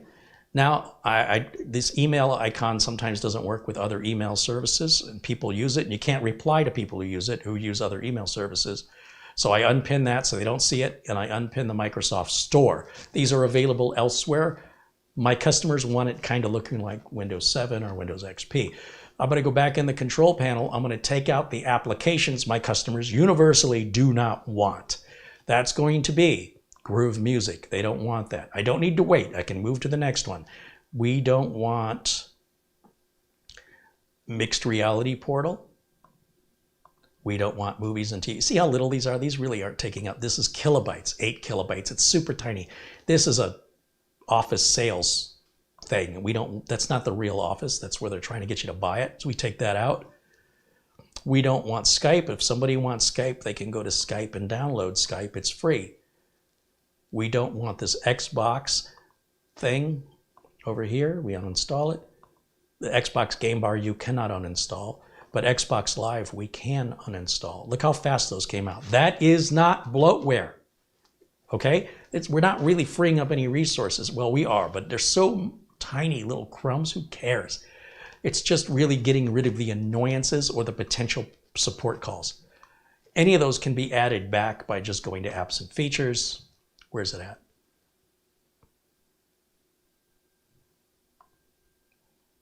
Default apps? No, it's in here. And you can add it back, optional features. There's a place where you can add these things back if you want them. I don't care. Nobody's ever called and asked me how to get those back. Google it. It's super easy, I guarantee it. I just don't do it, so I don't know it off the top of my head, nor do I care. Okay, so I've cleaned all that out. And I have VLC to install. So I have a utilities flash drive, and I pull two things off of here. One is I want to install VLC. So I'm going to take the copy of VLC so I don't have to download it every time. And I can install that right off the flash drive. I don't actually have to copy it over. It's pretty small and only takes a minute to install. And while that's installing, I come back over to the flash drive and I'm going to grab Uncle Carrie's Windows 10 Optimizer. Now this is just making a bunch of tweaks and stuff to the registry and settings that optimize Windows 10. It's not compatible with Windows 11. It doesn't hurt anything if you run it on Windows 11, but I'm not sure it's really helping anything. Each little individual tweak doesn't do much, but when they're all added up together, they can make quite a difference. So you see what VLC installed, we're done. I'm done with the flash drive. I just pull it out. You don't have to safely remove it. I'm going to go back to Uncle Carrie's. It automatically, click yes. It's going to automatically see what settings are recommended to change. And I just leave it at those defaults. It's my app. You can buy it. If you want to buy it, it supports the channel. And you can use it on as many computers as you want. If you copy it and give it to your friends, I'm not going to stop you, but it kind of undermines me. I mean, I'm not getting rich off of it. It's really nice of you to use it on a friend's computer, but not to give it to your friend. But if you did, I'll never know. All right, so you do what you want. Let your conscience live with that. We're going to go ahead and reboot. That's how quick those changes are. You'll see it said a lot of stuff was access denied. That's turning off drive indexing. That's going to free up some hard drive space because indexing isn't anything most people use, and it does eat up some hard drive space. When we boot back up now, it's time for cleanup. This is the part like no one ever does. Probably most of you, unless you're regulars here, have never done this on your own computer. So you probably have a big pile of trash taking up precious space on your hard drive in the gigs, and you're not aware of it. So a couple of things we do. One, I go to storage settings. And when I'm in storage settings, I go to configure storage settings. Now you see that's already been turned on because that's part of what Uncle Carrie's Windows 10 app does. If I try to run Uncle Carrie's Windows 10 app again, it checks the settings and says, you're already fully optimized. It's that intelligent of a little app. And I can always go up here and check for updates just to make sure there's no further updates to it. That's all part of the build, okay? And you notice I don't run that from the flash drive. It needs to be run from the desktop or it doesn't run consistently. I just copy it to the desktop. All right, configure or run storage sense now. I run it every month. Delete temporary files that we aren't using. Delete any files in my recycle bin that are older than 30 days. Delete any files in my downloads folder if they haven't been opened for more than however many days. I leave that exactly as you see it. You can adjust it how you want it. And I hit the clean button, clean now button. Now it's not really telling us how much space it's freeing up, but, and this will probably be shocking to you, this leaves a lot of trash behind. See how fast it was? We've got way more than that it's ignoring. I do not recommend any system utilities, CCleaner, none of that. They're just useless now. If you're still running Windows XP, have at it. Now I'm going to just go over here and type disk clean. There it is, disk cleanup. And I'm going to click clean up system files. And then that's going to calculate the junk. Wait till you see how much junk is on this hard drive. I'm going to click on the first thing and I'm going to hit the space bar and the down arrow, space bar, down, down, down, space, down, space, down, space, down, down, space. I'm just hitting the space bar to check the boxes. I want all the boxes checked. Even after we ran Storage Sense, we have over 4 gigs of useless files. Click OK and delete. This could take a few minutes, but that just gave us back 4 gigs of precious hard drive real estate that wasn't available to us until now. Also, Uncle Kerry's Windows 10 Optimizer will disable the hibernation file. Your hibernation file is hidden on your C drive that is the size of the amount of RAM you have. You've got 128 gigs of RAM, then you have a 128 gig hibernation file. 16 gigs of RAM, you have a 16 gig hibernation file. If your solid state drive space is as precious to you as it is to me, hibernation shouldn't be used on desktops. It's to save battery life. If you're not running on a battery, there's no reason to have the hibernation file on. I recommend people leave their desktops on, just like you leave your refrigerator on and you leave your cell phone on. Leave it on. You can turn your monitor off. The people who leave their computers on 24/7 are the ones who have the least amount of problems. I can tell you that definitively. The other reason I ask people to leave their computers on if they're my clients is so I can remote in after business hours to do the work without interrupting their daily activities. And that includes updating their virus scanner, updating Windows updates, doing backups. I do all that after hours remotely. They must leave their computers on for that, but they can turn their monitor off. And we very rarely have problems. Usually the people that have the problems are the people that turn the computer on first thing the next day. And then that's when I get the call. Think about it. The last time you had a computer problem, a serious one, was when you were turning the computer on. So this doesn't avoid all computer problems. Don't misunderstand what I'm saying, please. This reduces the likelihood severely. Now, if you live in an area where there's a lot of storms and power outages, obviously you don't want to do that. But for us here in Phoenix, we just leave them on. And you see, this is going to take a while. And that's pretty much it. Lock, stock, 2 smoking barrels. That is all of it from the way it was sent to me, updating the BIOS, installing Windows 10, updating Windows 10, optimizing Windows 10, and then cleaning all the leftover detritus so we get that space back. That's all there is. Now, it just occurs to me, because this is a Samsung drive, we could put the Samsung Magician software on it. I'm not going to, but in theory, that should be okay.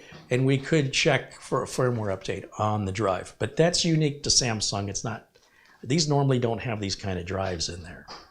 And you know, if you want to stick around, I can run it and see what happens, but I want to wait till this is done first. Now, before we're done with that, is there any questions, concerns you guys have that I can answer? I'm happy to do my best to provide an answer. I don't know everything, but you know, if I know it, I've got experience at it, I absolutely want to share it with you.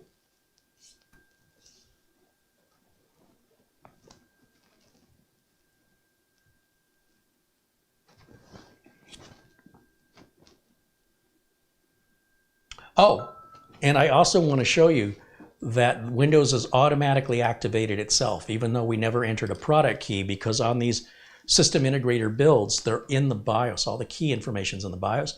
So if I right click and go to properties on the My Computer icon, which is added because of the optimizer tool, I type the word, what's all the beeping? I don't know. Activation, see if Windows is activated. Whoops. One click is all I needed. Windows 10 Pro, Remember, I wasn't sure if it was Pro or Home. It is Pro, as I suspected it would be on a business class machine. And Windows is activated with the digital license, even though we never entered a product key, nor were we asked to, and nor did we click any activation buttons. It happens automatically. This is not Windows 7 anymore, or Windows 8 or Windows Vista. This is Windows 10.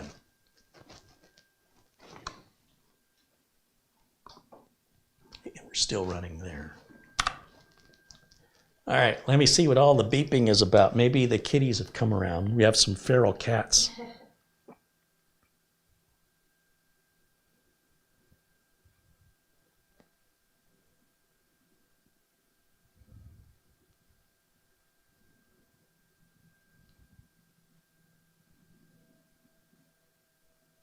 Did I not put my phone on Do Not Disturb? There are motion alerts around the building, and so if the motion alerts go off, you're going to hear that phone beep, and that usually means Amazon or UPS or FedEx is dropping off a package. But every time that beeps, there's a motion alert happening. Backyard, front door, yeah, in case you were curious. All right, that finally finished, so I'm going to grab my utilities disk where I have the Samsung Magician, because it can be a bit of a slow download for me to grab. You know, USB Type A can only be installed one of two ways, and yet it always seems to take 3 tries. I don't understand that. All right, we're going to go back over to full screen for me. Samsung Magician. Again, I don't have to copy it. I can just install it. Not all Samsung solid-state drives are compatible. So just because it's a Samsung drive doesn't mean the Samsung Magician software is compatible, but there's one way to find out.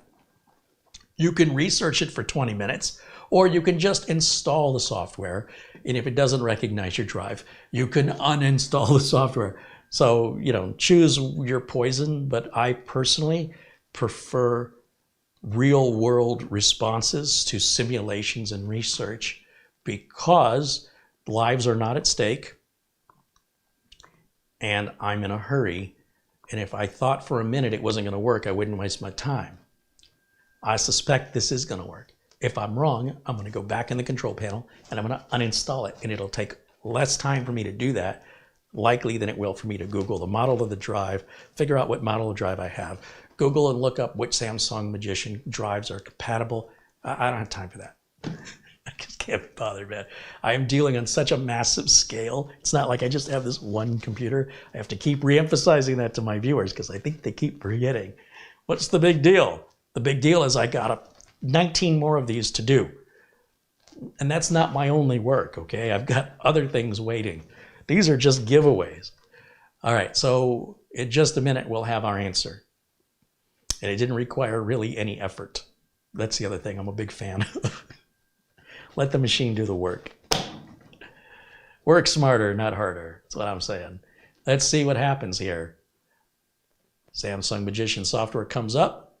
It identifies the drive as a Samsung 860 EVO. There is an update. Look at here, update. Samsung firmware update. Oh, well, this was totally worth doing, and that means I got to do this for every one of these. The update is super easy.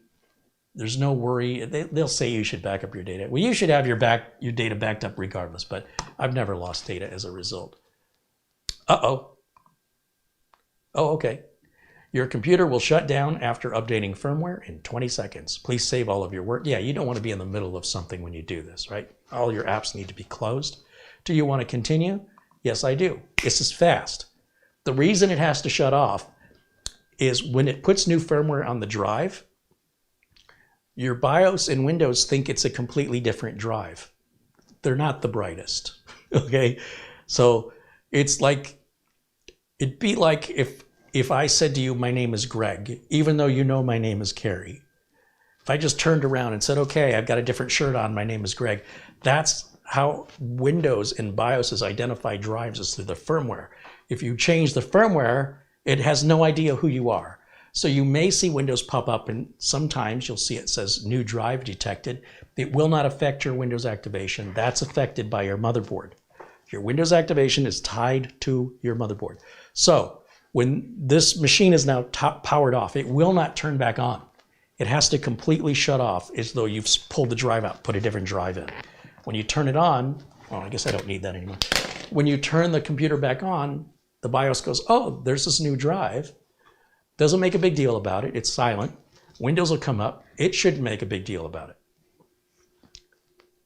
These firmware updates, again, they're important. They add to the longevity of the drive, the performance of the drive, and they're free, even though they cost Samsung a great amount of money to pay the developers and to pay for the distribution. You know, internet connections aren't free, and the bandwidth costs money. So it must be important if they're giving it away. As you can see, we didn't lose any data, nothing bad happened. In just a second, the Samsung Magician software will load. It sort of delays. There it is right there. Double click again. And now there's no update. Everything is happy. We can see there's 14.1 terabytes written on this drive. This drive's still a puppy. It's got a lot of life left in it. If a drive is used, if a solid state drive is used so much that there's no more room left to write, it doesn't make the drive broken. I think that's a big misconception on the internet. So people are worried about, oh, am I writing to my drive unnecessarily? Probably not. Most of these drives under regular use, 30, 40 gigs a day, about 70 years before you wear them out. Likely the controller will die or something else will happen that will kill it long before the write cycles wear out. If you ever run into a drive where the write cycles have worn out, the drive works perfectly fine, but it won't let you write anything to it anymore. It becomes read-only. If you ever see one of those, ever in your life, I will pay you for it. I will buy it from you. I've been in this business, I've been installing solid-state drives since 2013. I've never seen one that was written to the point where it won't write anymore, ever in my life. I would love to see one, because the way people talk about it on the internet, oh my gosh, you better be careful. From what? From something that's never happened? It's crazy. So again, I have the perspective different from the enthusiast. I'm practical, reliable, I'm out in the field, I deal with customers, I deal with businesses, I deal with residential customers. I get a little taste of all of it. Nobody has ever, under any circumstance, written so much to any size solid-state drive that it became read-only. It doesn't make the drive not work anymore. The drive will still load everything and all your data is still on it. So it's nothing to freak out about. Worst case scenario, you buy a new drive and you can clone your old one over, and maybe your new one will be 10 times bigger and 10 times faster, and it'll be worth the upgrade. Because it'll be years before anybody does that. Okay. We're done. Phew. How many hours was this? Hey, I'm under 2 hours. I'm only an hour and 48. Thank you very much. See, I got through it quick. This could have been a 4-hour video. Any questions? Any nasty comments anybody wants to leave before I go? Why not? Open the door to the trolls. I could do something nasty. I could go punch you. Take a number.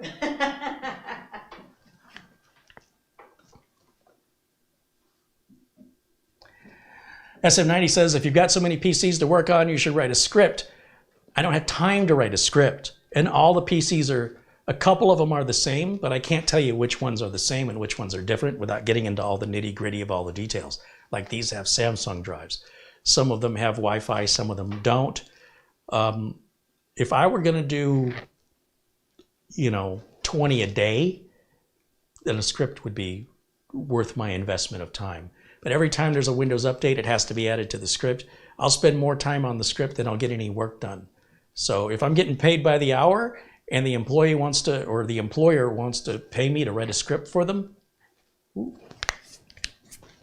I can write scripts. But for what I'm doing, they're all mostly one-offs and they need to be quality controlled. So I'm quality control checking the RAM and storage, the internet. I'm checking that by doing this to each one manually. That's why you don't see scripts. If I were working at a big system integrator and we're rolling out 90 of these a day, you've got to have a script and you've got to get through them. I'm not that big. Doesn't justify the amount of time it takes to write the script. I used to do that. You should have seen some of my scripts. You could script search me.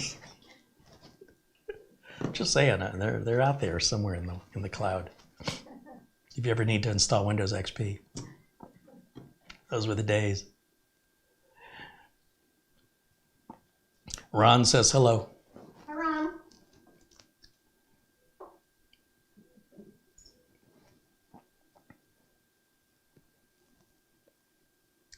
Okay, Cordius Technology says people today spend so much time and energy on what if they don't enjoy the life of now. Well, there's just a lot of anxiety and technochondria online. People worry about heat issues that never happen. They spend money they don't need to spend to solve problems they've never had. And because they don't have the problem after they spend the money, they think they avoided having the problem. So it's a vicious circle that sort of encourages them to continue that behavior. I don't get paid for that. Nobody calls me to fix a no problem.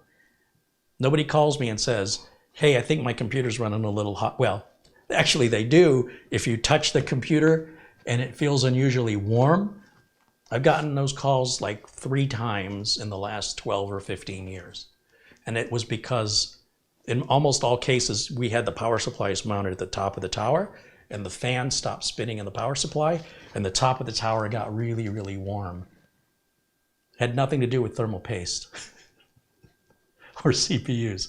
So, you know, people obsess about heat, about their CPU, but they don't talk about their power supply's temperature. You know, a power supply, it has a big fan on the bottom and it sucks air. This fan inhales air and it goes in the power supply and it goes out. It never enters your computer and you never know how hot it is. There's no temperature monitoring your power supply. And it's one of the most critical pieces of your computer that is the most likely to cause catastrophic failure if this fan goes out or if you've got it on the floor or on a table and it can't breathe. That is a real problem. But because there's no software to monitor it and get upset, you have no idea how many power supplies are killed annually through the needless neglect and abuse. I'm for people for the ethical treatment of power supplies. They're ignored. They're totally ignored. Oh, my airflow. Oh, I have positive air pressure. I have negative air pressure. What about your power supply? Let me ask you something. I'm going to come up close. What about your power supply? How's its airflow? Have you checked the filter on the bottom? I bet you haven't. It's probably all clogged. This thing's wheezing like it's got asthma, and you're just looking at CPU temps. Oh, I should use Arctic Silver. Oh, I need to buy some $80 thermal compound so I can get 1.5 C cooler on my CPU temps. You're nuts. That's crazy. In the meantime, your power supply is going, and you're oblivious to it. You being, you know, the general population online obsessed with heat is ignoring the heat of the power supply and the airflow of the power supply. You rarely see anybody talk about this. Why? Why is it these group of people all gather about things that don't matter and completely ignore the stuff that truly does matter and does make a difference? Like me showing you how to clean those temp files. I haven't even installed anything on here, really. And I had almost 5 gigs worth of junk on a brand new install. You buy a brand new computer. I challenge any of you, buy it from anywhere. Plug it in, and before you do any updates, run that disk cleanup. And I bet you'll have multiple gigs of junk from the factory. That's how they gave it to you, because they don't know or they don't care. And that's your space you paid for. Stay away from the caffeine. There's no caffeine in this. I know. This is 100% rage. Pure and natural. I just don't get it. It's like so obvious to me. I'm like, how is it? Everybody's like facing this way going, ooh, look at the bird. And there's like a meteor right over here that's about to crash into the earth. And they're like, oh, I think that bird's gonna crap on my car. It's really, really upsetting me. And there's this meteor and they're not even looking at it that could kill them. And they're worried about some minor little thing that doesn't matter. And it has all their attention. And they're telling your friend, come over here, come look at this bird. And there's like 40 people have gathered going, oh yeah, there's that bird that's crapping on my car. We should do something. And this meteor is just getting closer and closer, and they're just blissfully ignorant about it. Where's my Hitchhiker's Guide to the Galaxy Don't Panic glasses? How do you really feel? Well, now that you've asked, I'm confused. I don't understand why people aren't more independent thinking. I don't understand why people don't question why or what motive other people have. Why is this person making a video? What's in it for them? Why are they making this review? Did they get paid for it? Why do they focus on heat issues that never are a problem, very rarely are a problem in the real world, except maybe to sell thermal compound? Why are they focused on the particular products they're focused on when they have millions of subscribers? Why do they do that? Is it to get the views? Is it because they truly think they're being helpful, or are they cashing a check? I don't know. That's what goes through my mind, but I'm a teenager in the 80s, and I was grown up to question things. That's how I was raised. Verify. You don't have to be paranoid. Be skeptical. And verify things for yourself. Don't take anybody else's word for it unless you really know them and trust them. If it's some stranger online, when Fry's Electronics was here, I'm shopping for routers, and I'm in the, they have an aisle of wireless routers. And his customer is talking to another customer because, God forbid you found a Fry's Electronics employee anywhere within sight. And they're helping each other. Guy says, which router should I buy? Guy says, oh, that's a good one. Oh, it is? Oh, yeah, you definitely want that one. Oh, I was told to buy this one. Oh, no, I wouldn't buy that one. I would buy this one. Oh, okay, and they take the one they had in their hand, the one they were told to buy, they put it back. And the word from a complete stranger who knows nothing about them or why they're buying the router or what the conditions are, they follow the stranger's advice and they buy it. Then they have trouble getting it to work when they get home.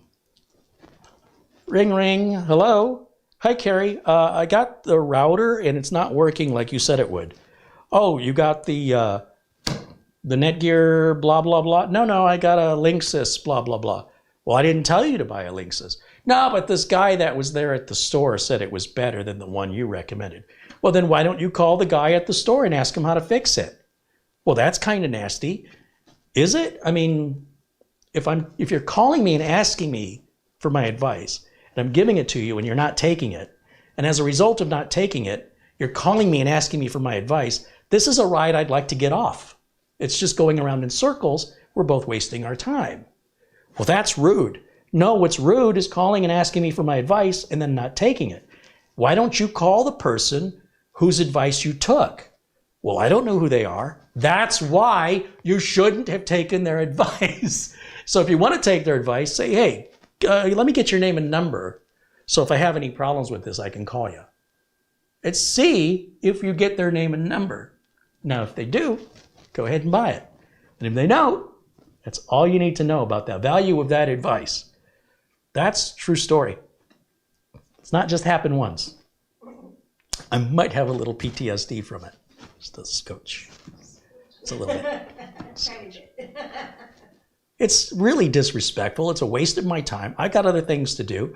Look, if you want, I'll fix it for you. I'll charge you $125 plus the cost of the router. I'll come over to your place. I'll do the work. I'll hook it up.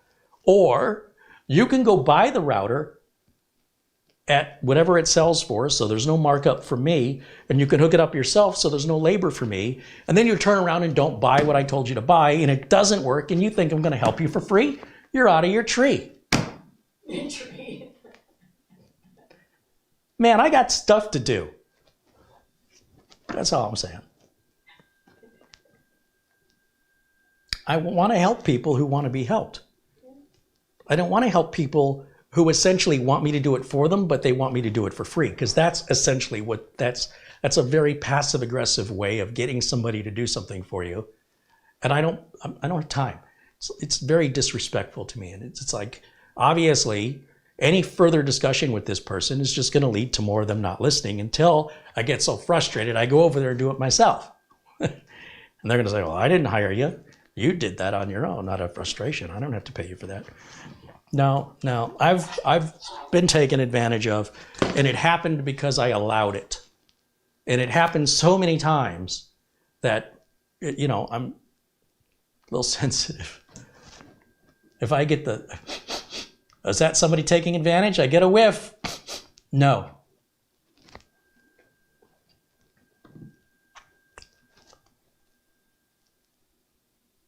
But what I do like, I'll tell you what I do like, is when somebody says, hey, what should I do about this? And I go, hey, you can pay me and I can do this. And I do this all the time because I'm a terrible businessman. You can go to the store, buy this specific part, follow the instructions. It's super easy. And if it doesn't solve your problem, call me. And when they do that, 9 times out of 10, probably 99 times out of 100, if they call me, it's to say, thank you, it worked beautiful. And I made $0.00. But it didn't really cost me anything, and I established goodwill. And I hope they will think of me when they have a real problem I can help them with, and that they will refer me to people. I don't have any advertising. Everything is word of mouth. And everything, even my YouTube channel, is all grown organically through my reputation. So I'm very protective of it. It's all I have. If I don't do this, I don't have a job.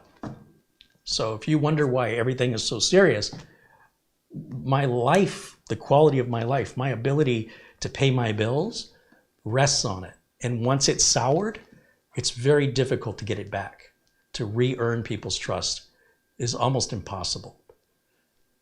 If Microsoft could have re-earned people's trust, we'd still be on Windows Vista. But it requires a marketing change, because once you've soured the public on a brand, there's nothing more that can be done. Most of the time, it's unrecoverable.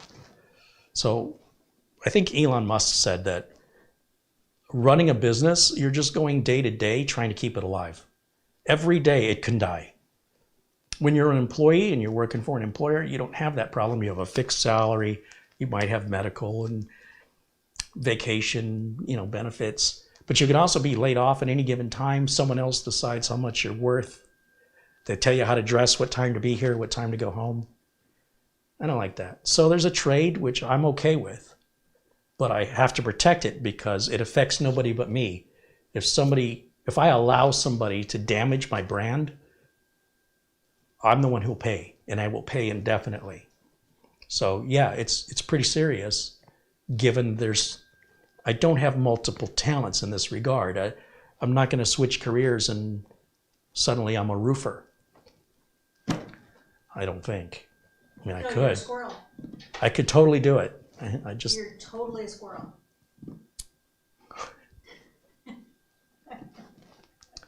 Just trying to connect with people, Chasing man. your nuts. Elko says, breathe, Carrie, breathe. I think I'm turning red. Am I red?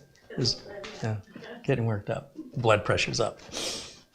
Having a stroke live on camera. No. Squirrel. Calm squirrel. Now, tomorrow's show, we've got the 13900KS. This bad boy right here is worth about 8 or 9 of those little computers right there.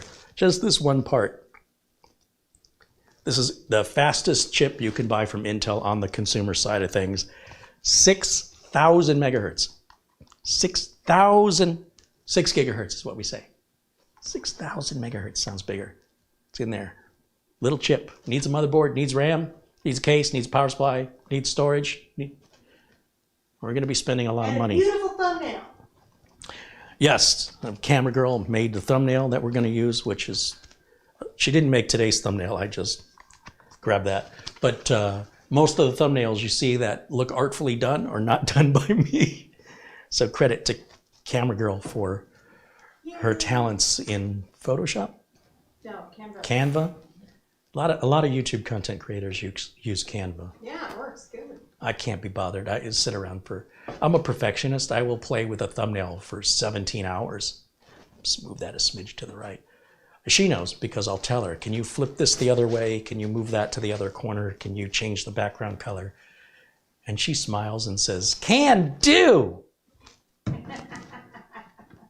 Mostly.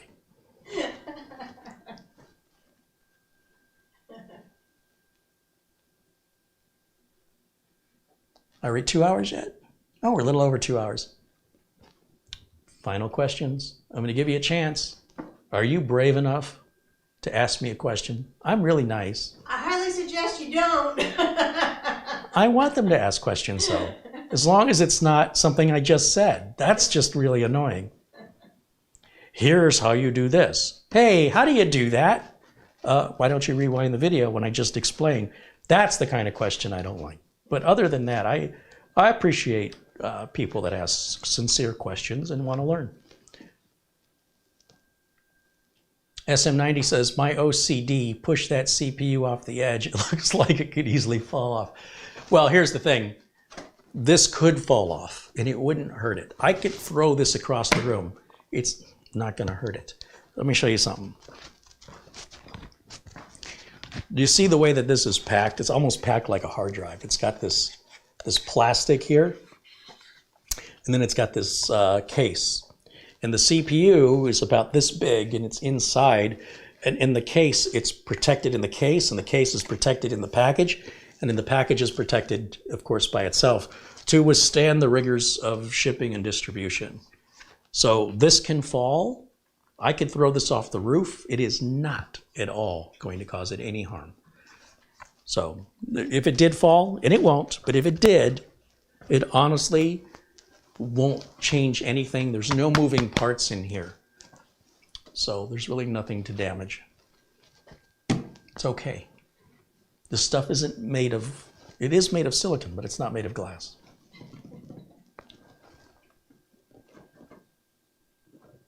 What is the speed of a swallow? A European or an African swallow?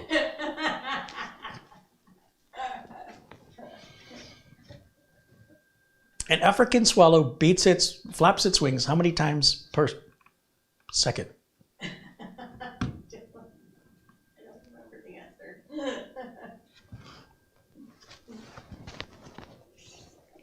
Elko says, in my humble opinion, a 13900 is overrated, 90% of the performance for 100% of the price. No, I'm with you. I totally agree.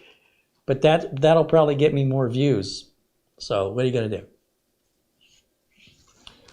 Patrick wants to know, what is the meaning of life? We all know that's 42. You should have phrased your question more specifically. Jim says, it's not a matter of where he grips it. Joshua wants to know if I've ever seen a hummingbird at rest. Yeah, actually. We have a hummingbird feeder out back, and they'll sit on it and just sit there.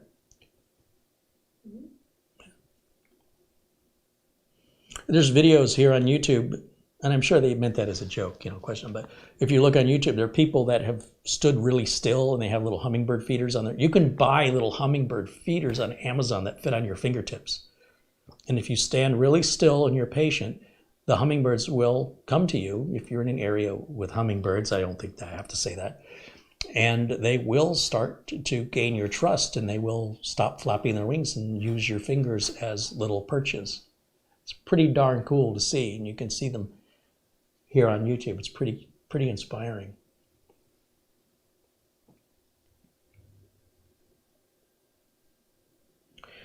Kaio says, I'm not going to lie, Carrie Unhinged is pretty entertaining.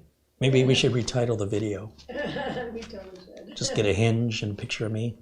I could do that.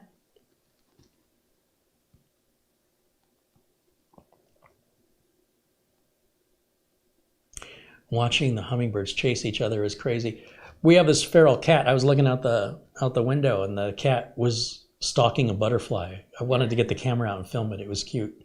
It's like sneaking up. I was like one of those, almost like a moth-like butterfly. And as I thought about it, I didn't want to stop watching it because I'd have to go get the phone, to turn the camera on. And then as I was watching it, the butterfly flew over the fence and the cat was, play was over. But it went on longer than I thought. I would have had time to get the phone and go back, but you missed out because you weren't here earlier. David Ice says, Carrie, I love the content and went back to watch what I missed since being in the hospital. All is great. Keep up the awesome work. Well, I hope you're doing better, David. I'm sorry to hear you were in the hospital, but hopefully sounds like they took care of you.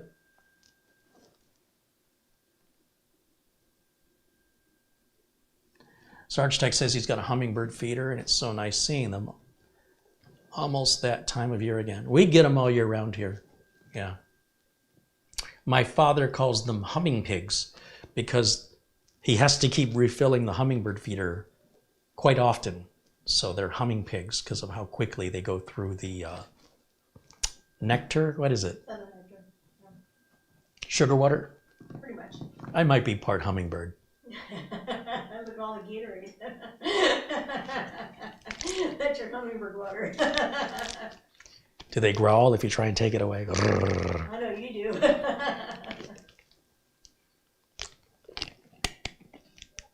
I guess nobody's brave enough to ask any more questions. I've tried to delay install, thinking somebody would have the guts to, have a question.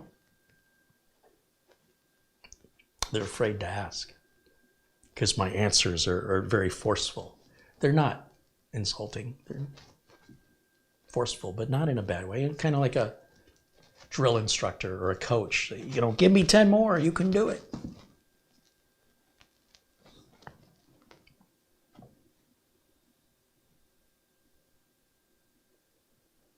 Nutty said he would be there tomorrow. Nutty's here all the time. He's been a little bashful, but he's hanging out, and maybe he'll have something to say tomorrow. I don't know. He's on strike right now. I think something's going on. Strike. Yeah. What, like of nuts or? I don't think he thinks his payment of nuts is adequate for the work he does. He wants shelled walnuts. It's always something with these squirrels. You gotta keep close eye on them squirrels, I'll tell you what. Andy says there's plenty of sugar in this Gatorade. There is, I know. Why do you think I drink it?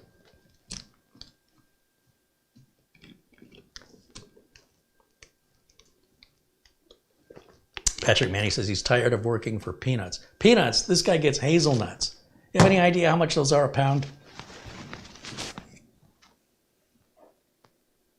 What is for dinner tonight, Patrick wants to know.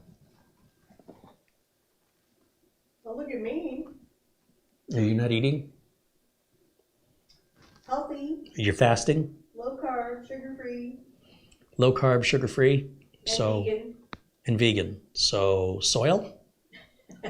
We'll just go straight to the source. We'll get you some soil. Fried. Can't have fried soil. Why not? It's too crunchy. It's too crunchy. Just eat some grape nuts and be done with it. Gross. And then take your broken teeth to the dentist. What am I going to do for dinner? Somebody says lasagna. Someone says pork chops. No. Yeah, I don't eat that.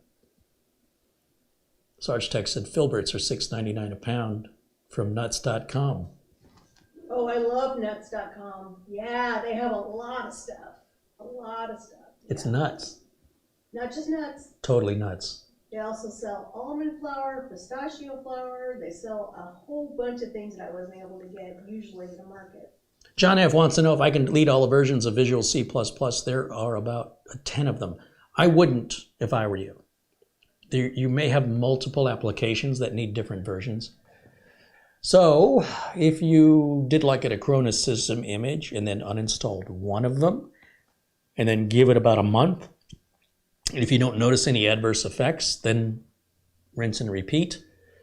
It's a very time-consuming, cautious process. I do not advise it. They're likely there as a result of a piece of software you have installed that required it. Whether or not you still use that software, I can't say. But this idea that because you have 10 of them, that the latest one is the only one that matters does not apply in this case. Visual C++ has different versions because different products require different versions. So they're likely there for a reason, and they likely aren't really taking up any space. So unless you want to create a problem, you want to make your life interesting, your life is too boring, well, I think things might get interesting. Other than that, I'd leave them alone.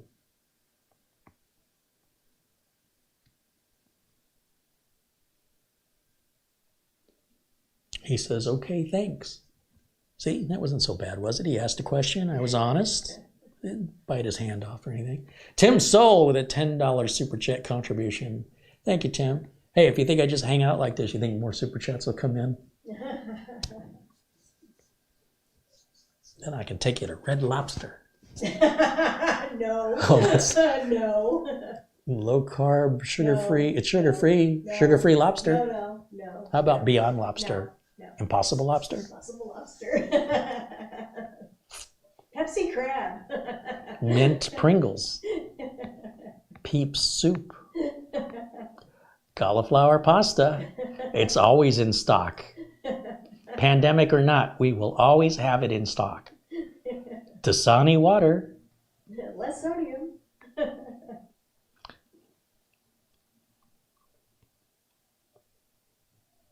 don't know what we're going to do. What's for dinner? I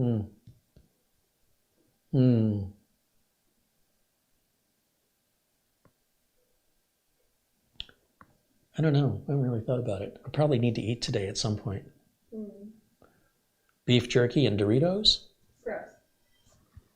More for me.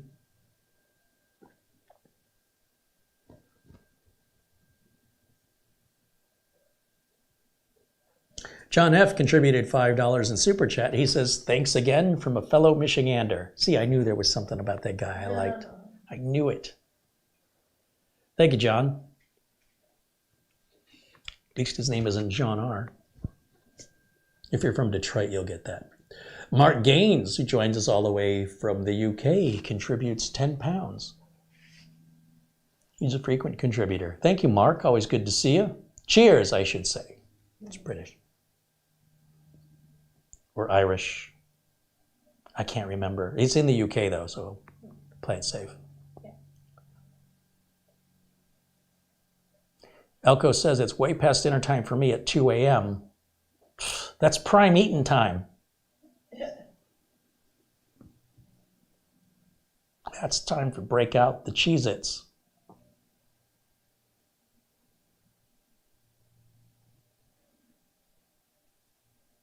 Yeah, midnight snack. That's what I mean, yeah. Roy says late supper. Well, it's better than a last supper.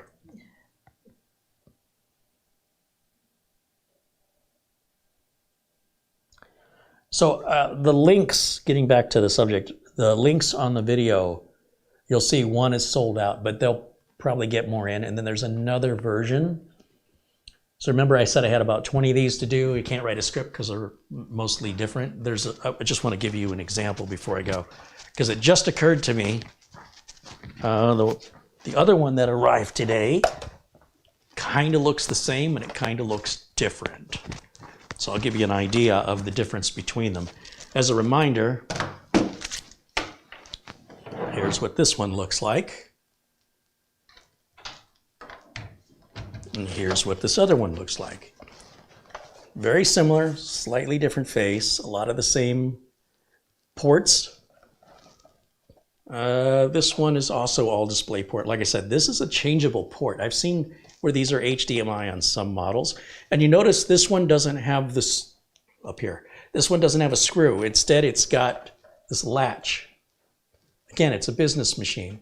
So you slide the latch like that, and then you can slide the cover off exactly the same way, say moving it forward and lifting it off.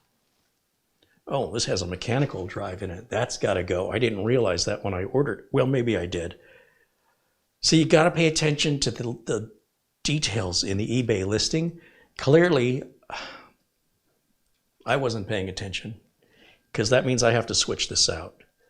This, first of all, isn't secured at all. I don't see any screw. Oh, yeah, there's no screws in this. That's not good. Remember I mentioned Toshiba drives and how slow they are? This is one of them. So the good news is it's bigger. right? 200, well, no, it's the same size as the other one. A lot of these are coming with 128 gigs, but that one has 250. So this is the same size, but it's going to be like 80 megabytes a second. This is really, really slow. And I cannot secure a drive in here without the screws. So the good news is if it's a solid state drive, it doesn't need to be secured. It can bounce around, it won't hurt anything. But I really do like to do things right. So I'll scour eBay to find the screws. Somebody's probably got them. Is there RAM in this thing? I mean, how much did they take me to the cleaners on this one? Oh, there's no RAM in it at all. I think I screwed up when I ordered this because now I got to put RAM. Oh, no. There's a RAM module. I stand corrected. It's right there. I think I'm seeing things. Oh, I know what I was thinking. I can put a little, I've got a couple spare wireless M.2s. I don't know that it's called M.2, but you know, the little wireless cards. And then I can put a SATA SSD in there. I've got a few SATA SSDs nobody wants. I think that'll solve my problem. And the screw for the SSD is in there. We'll be okay. That must be what I was thinking. I can't remember. I ordered so many of these from so many different sellers. This one is a one-off. And again, that's why a script isn't going to work for me. So the difference between the G1, the G2, and the G3. Also, the power consumption might be different. Is this 35? How many watts does this say it has? Or is it going to take? 35 watts as well. That's the EliteDesk 800 G3 Mini. Yep. USB ports are not blue on the back, so I wonder if they're not USB 3. What CPU does this have? I don't even know. They should all be 6500. And you'll see it says it was designed for Windows 8. So that's more labor, more time, just so I can give it away. Who says I don't care? Who says I'm mean? Come on, guys. Nobody said that, but you know, beside the point. Check your phone, you missed my contribution. Oh, shame on me, I have not checked my phone, except when it beeped. I didn't check it.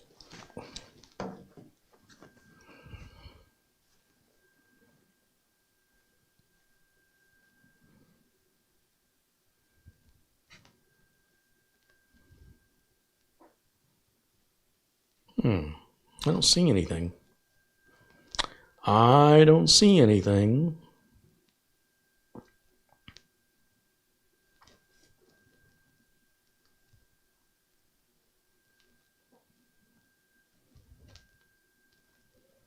No, if you've sent me anything, I never got it. Or I haven't gotten it yet. Paul Howe said, Carrie, I just had a bag of smoky bacon crisps. Oh, yeah?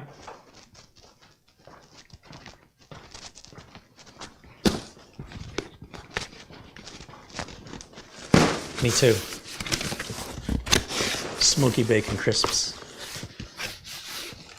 Sorry, I don't have enough to share. This is just barely enough. Look at these little tiny British bags. In America, that bag would be like measured in gallons. My precious. I think Lay's potato chips is Walker in England. I think it's the same company. So how come they don't offer this flavor in America?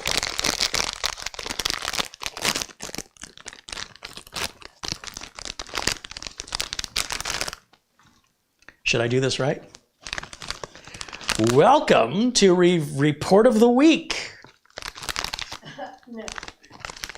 Today, let me let my fingernails grow really long and let me grease my hair back and put on a suit 2 sizes too big. He's a super cool guy, though. I'm not making fun of him. We roast the ones we love. Welcome to the Report of the Week. Today I have Walker's Smoky Bacon Crisps. And there's the inside of the bag. It's that enough of that? You guys watch Report of the Week?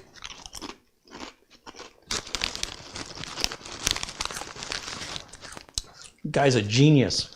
I love that guy. I think the microphone can really make this ASMR out of this crunch.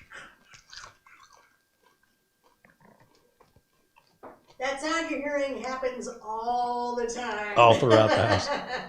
I wonder where Carrie is. Oh, those are good. Oh, I need to change my pants. They're that good. Oh, thanks, Patrick.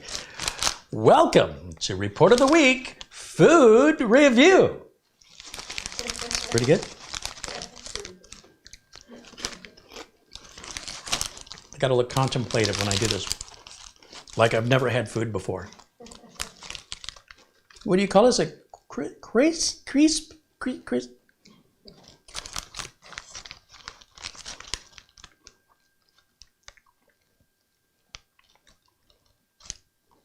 I have to say,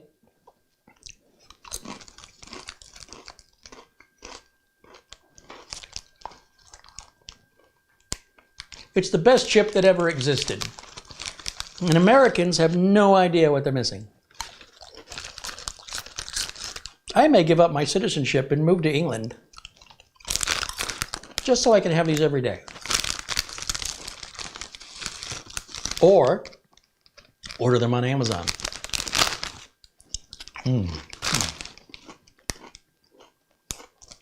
I found dinner. It's not low carb. No. More for me.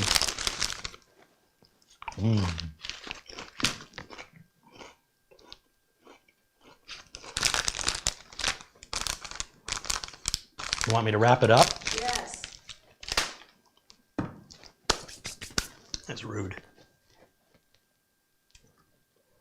Mark Leibowitz says, Carrie, one thing you won't get in England is too hot.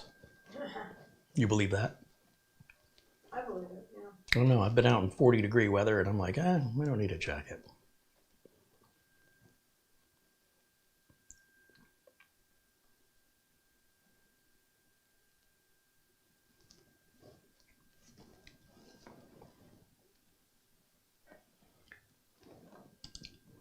The Higgins says, Carrie, pass the chips. You're sharing, right? No. No, I'll growl at you. It's a good way to lose a finger. Yeah.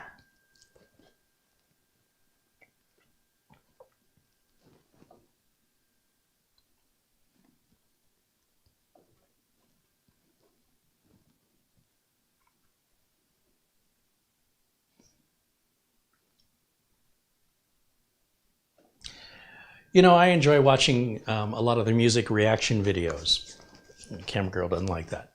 But I enjoy seeing people listening to music for the very first time and seeing how they react. It reminds me of how I responded the very first time I heard some of these like 80s hits. Some of them are fake, but you can tell when they're sincere or when they're not paying attention. And there's a guy now who's probably about my age, and he reviews the reviewers reviewing, or sorry, he's reacting to the reactors reacting to the music. I hope it's all negative. Some of it is. See, that's what kills me about a lot of the music reviews, is people are always very upbeat, very happy. Take a guy like Mr. Video. Mr. Video is fantastic. I love this guy. He's a real entertainer. You have other people that just put the headphones on and they go, it's boring. And some of this music is very powerful and they're not emotionally responding, so they're not really listening. And anyway, so this guy, what's this guy called? I gotta find him because I want to give him a shout out. He's got a smaller channel and deserves more views. Show him a little love. So he's reacting to the people reacting to videos. It's pretty hilarious. Let's see if I type in YouTube, reacting to reactor to reacting. It's like reacting with a 3, like reacting cubed. I can't remember what his name is. His channel name. I just stumbled on it last night, and the guy's very passionate. That's what I dig. That's my jam. Reacting, maybe I just put a 3 after the word reacting. Nope, nope, nope. All right, well, this guy loves level 42. So if I type in, this guy is like obsessed. You know how Mitch is with Toto? That's what this guy is with level 42.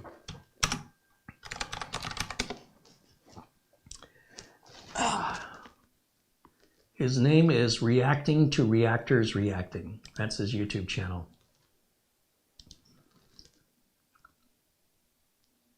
Reacting to Reactors Reacting. He's got fewer than 3,000 subscribers. Hey, look, if you grew up with this music in the 80s, there's a lot of that. And he's pretty critical of some of the reactors not really appreciating the music, not getting it. I like that. I like that honesty. So I know, what a shock. I wouldn't expect it that I like things that are authentic and genuine. But yeah, I wish I'd have found him sooner. I enjoy seeing somebody that passionate. Like, he was so tickled that, what's his face?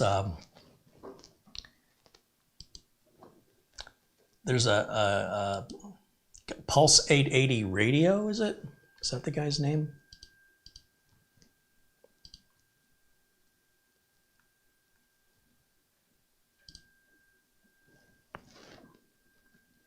No, that's not the guy.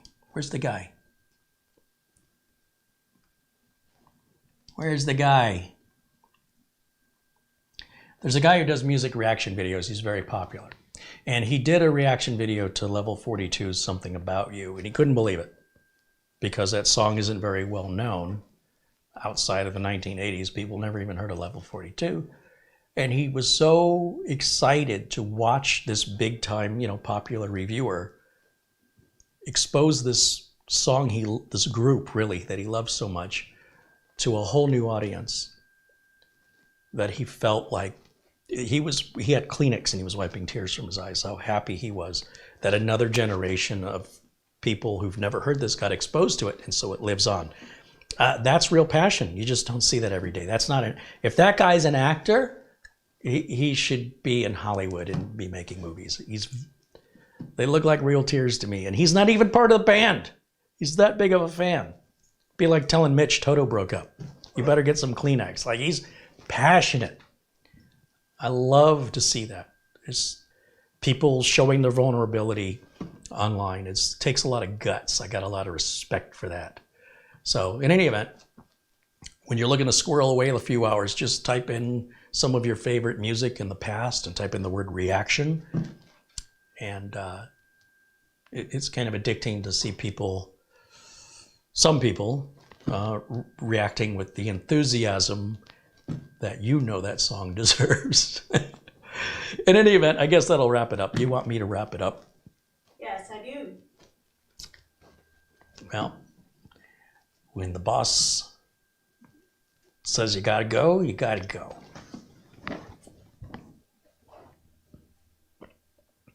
J-Dog says, I love Mr. Video.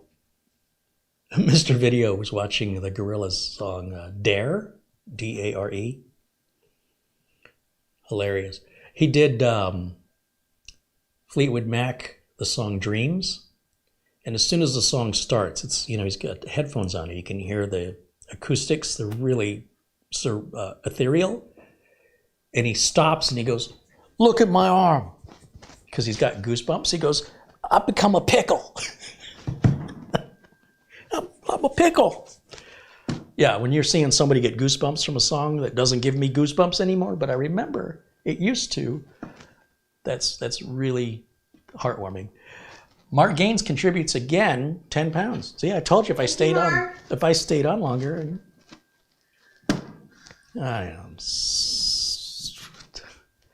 tech busker. I'm gonna have a little hat, play a little guitar. I think that's called a ukulele. Mark says or asks, Carrie, Walker's does 45-gram bags. Hold on, wait a minute. I'm going to do the math here. We don't do anything in grams unless it's illegal drugs. So I've been told. This is 32.5 grams. So an additional, what size did he say?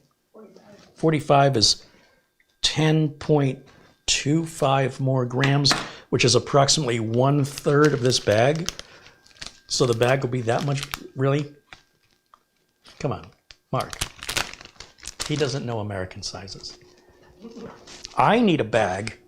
By the way, this isn't family size. This is a standard American bag of chips. How many grams is this? British, American. Single serving? Single serving, well, maybe. This is 9 ounces. This is 255.1 grams. I need, let's see, 32.5 divided by 255. 30, 60, 90, 120, 150, 180, 210, 240. I need 8 bags of these to equal 1 bag of these. It's so much waste to the landfill. You know, Britain doesn't seem to care about the environment. That's all I'm saying. And the British are going, what is roulette?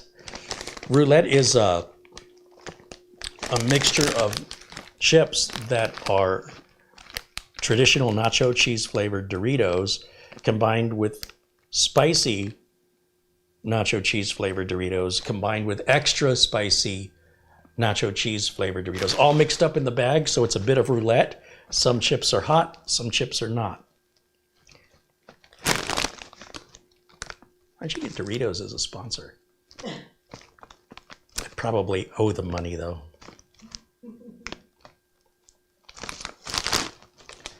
All right, my tiny little British bag will go right over here next to my little teacup. Thanks, guys, for hanging out. Thank you, Mark, for all of your contributions. Thank you to everybody who's supporting the channel, either through contributions, both financial or just contributing in the chat room, being friendly and having a good give and take in the chat room with respectful conversation. I love that. I can't get enough of it. Mark Gaines, John F., Tim Soul, Diane in Northwest Chicago, who just became a new member. Thank you, Diane. Robert Cross. And my contributions aren't going any further back than that. And I don't know if I caught Robert's contribution earlier. I apologize that I didn't shout that out earlier. And Tim just contributed $2 again. He says, I appreciate everything you do on your YouTube. Thank you, Tim. Thanks for being here. Thanks for being kind. Mark Gaines says Doritos taste like cardboard. Well, what's wrong with that? Nacho cheese flavored cardboard. Oh, you know what else tastes like cardboard? Everything you eat. I got nothing. Cardboard. You put enough nacho cheese on it, it'll be delicious. Or pizza. You could put tomato sauce and mozzarella cheese on a piece of cardboard. Thin crust. It's a lot of fiber. It's good for you. Domino's pizza. That's not pizza. I don't know what that is, but it's not pizza.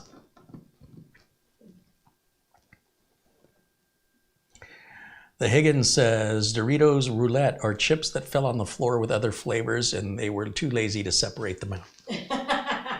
I would pay extra for that. Sarge Tech says Doritos with ranch dressing is good. Ugh, not a fan. You can, if I'm not there, you start without me. Christopher Raybone says, another great stream, Carrie. See, that guy gets it. Christopher gets it. Thank you, Christopher. Kenny Whidden said, wheat bread tastes like cardboard. Yeah, I don't know. I've had wheat bread that tasted exactly like white bread. I couldn't tell it apart. You ever go to Outback Steakhouse and they give you that like wheat honey? Oh, you don't eat that. It's delicious. I've had some rye bread that was pretty tough, but still delicious.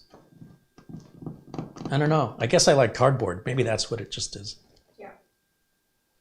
Larry from California, LRCX in the chat says, Carrie, it's been a while. I just caught the end of this one. Hey, well, you have plenty to watch. This is my second live stream today. There's about 5 hours of video for you to catch up on. So there'll be a test later, and I expect you're going to pass.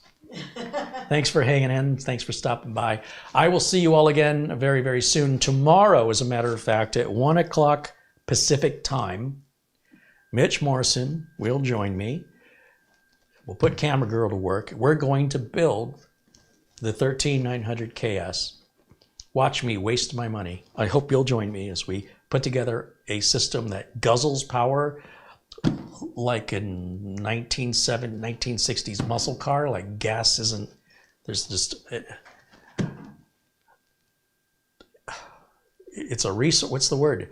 It's a resource, it's not a finite resource. It's just, we're gonna just go through all the gas because it just keeps, we have no shortage of it.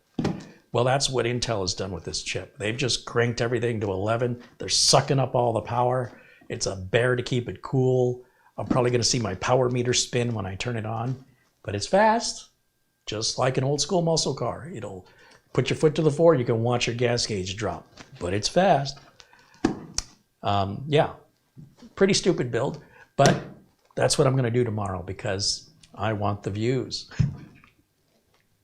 And the awesome thumbnail. And I have an excuse to put Camera Girl to work for some amazing close-ups. Garfield Rupe with $2 contributed. Thank you to Garfield. That's going to wrap it up for me for today. Thank you so much for watching. Thank you for participating. Thanks for your contributions. Thanks to my members, my friends in blue. Hey, there's Mitchell Morrison in the chat room saying he will be here. I hope so. It's a hard show to do with Mitchell Morrison if he's not here, unless we have like a cardboard cutout. Hi, I'm Mitch Morrison. I like Toto. Does that sound like him? No. I also need some stilts. And then Mitch will be like, and be more attractive. What I hear that comedian say, I was going to tell that joke. That comedian, Brian Kiley. Pretty funny guy. YouTube Brian Kiley, K-I-L-E-Y. Look up Dry Bar. Funny YouTube channel. One of the jokes is a friend of mine is atheist.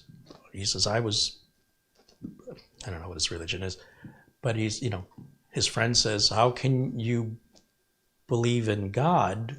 His atheist friend says, how do you believe in God if you can't see him? How do you know he exists? And he says, well, I know Home Depot employees exist.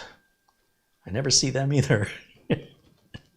Anyway, he does these quick one-liners, kind of old school jokes, kind of the Henny Youngman, Ronnie Dangerfield, quick one-liners. His name is Brian Kiley, and he's been around 30 plus years doing comedy on David Letterman and all the talk shows back in the 90s and early 2000s. And he's got a special now available at Dry Bar. I should get paid for this, but he's genuinely funny, and you should check it out if you enjoy funny. And if you don't enjoy funny, then I don't know what to tell you. Can't help you. That's going to wrap it up. Thanks for watching. See you tomorrow, 1 o'clock, live, 1 p.m. Pacific. That's 4 p.m. Eastern. I hope you'll join us then. Until then, bye for now. Don't touch my chips. I'm not kidding. It's not funny. Don't touch my chips. I don't want them. Good. Don't touch my chips.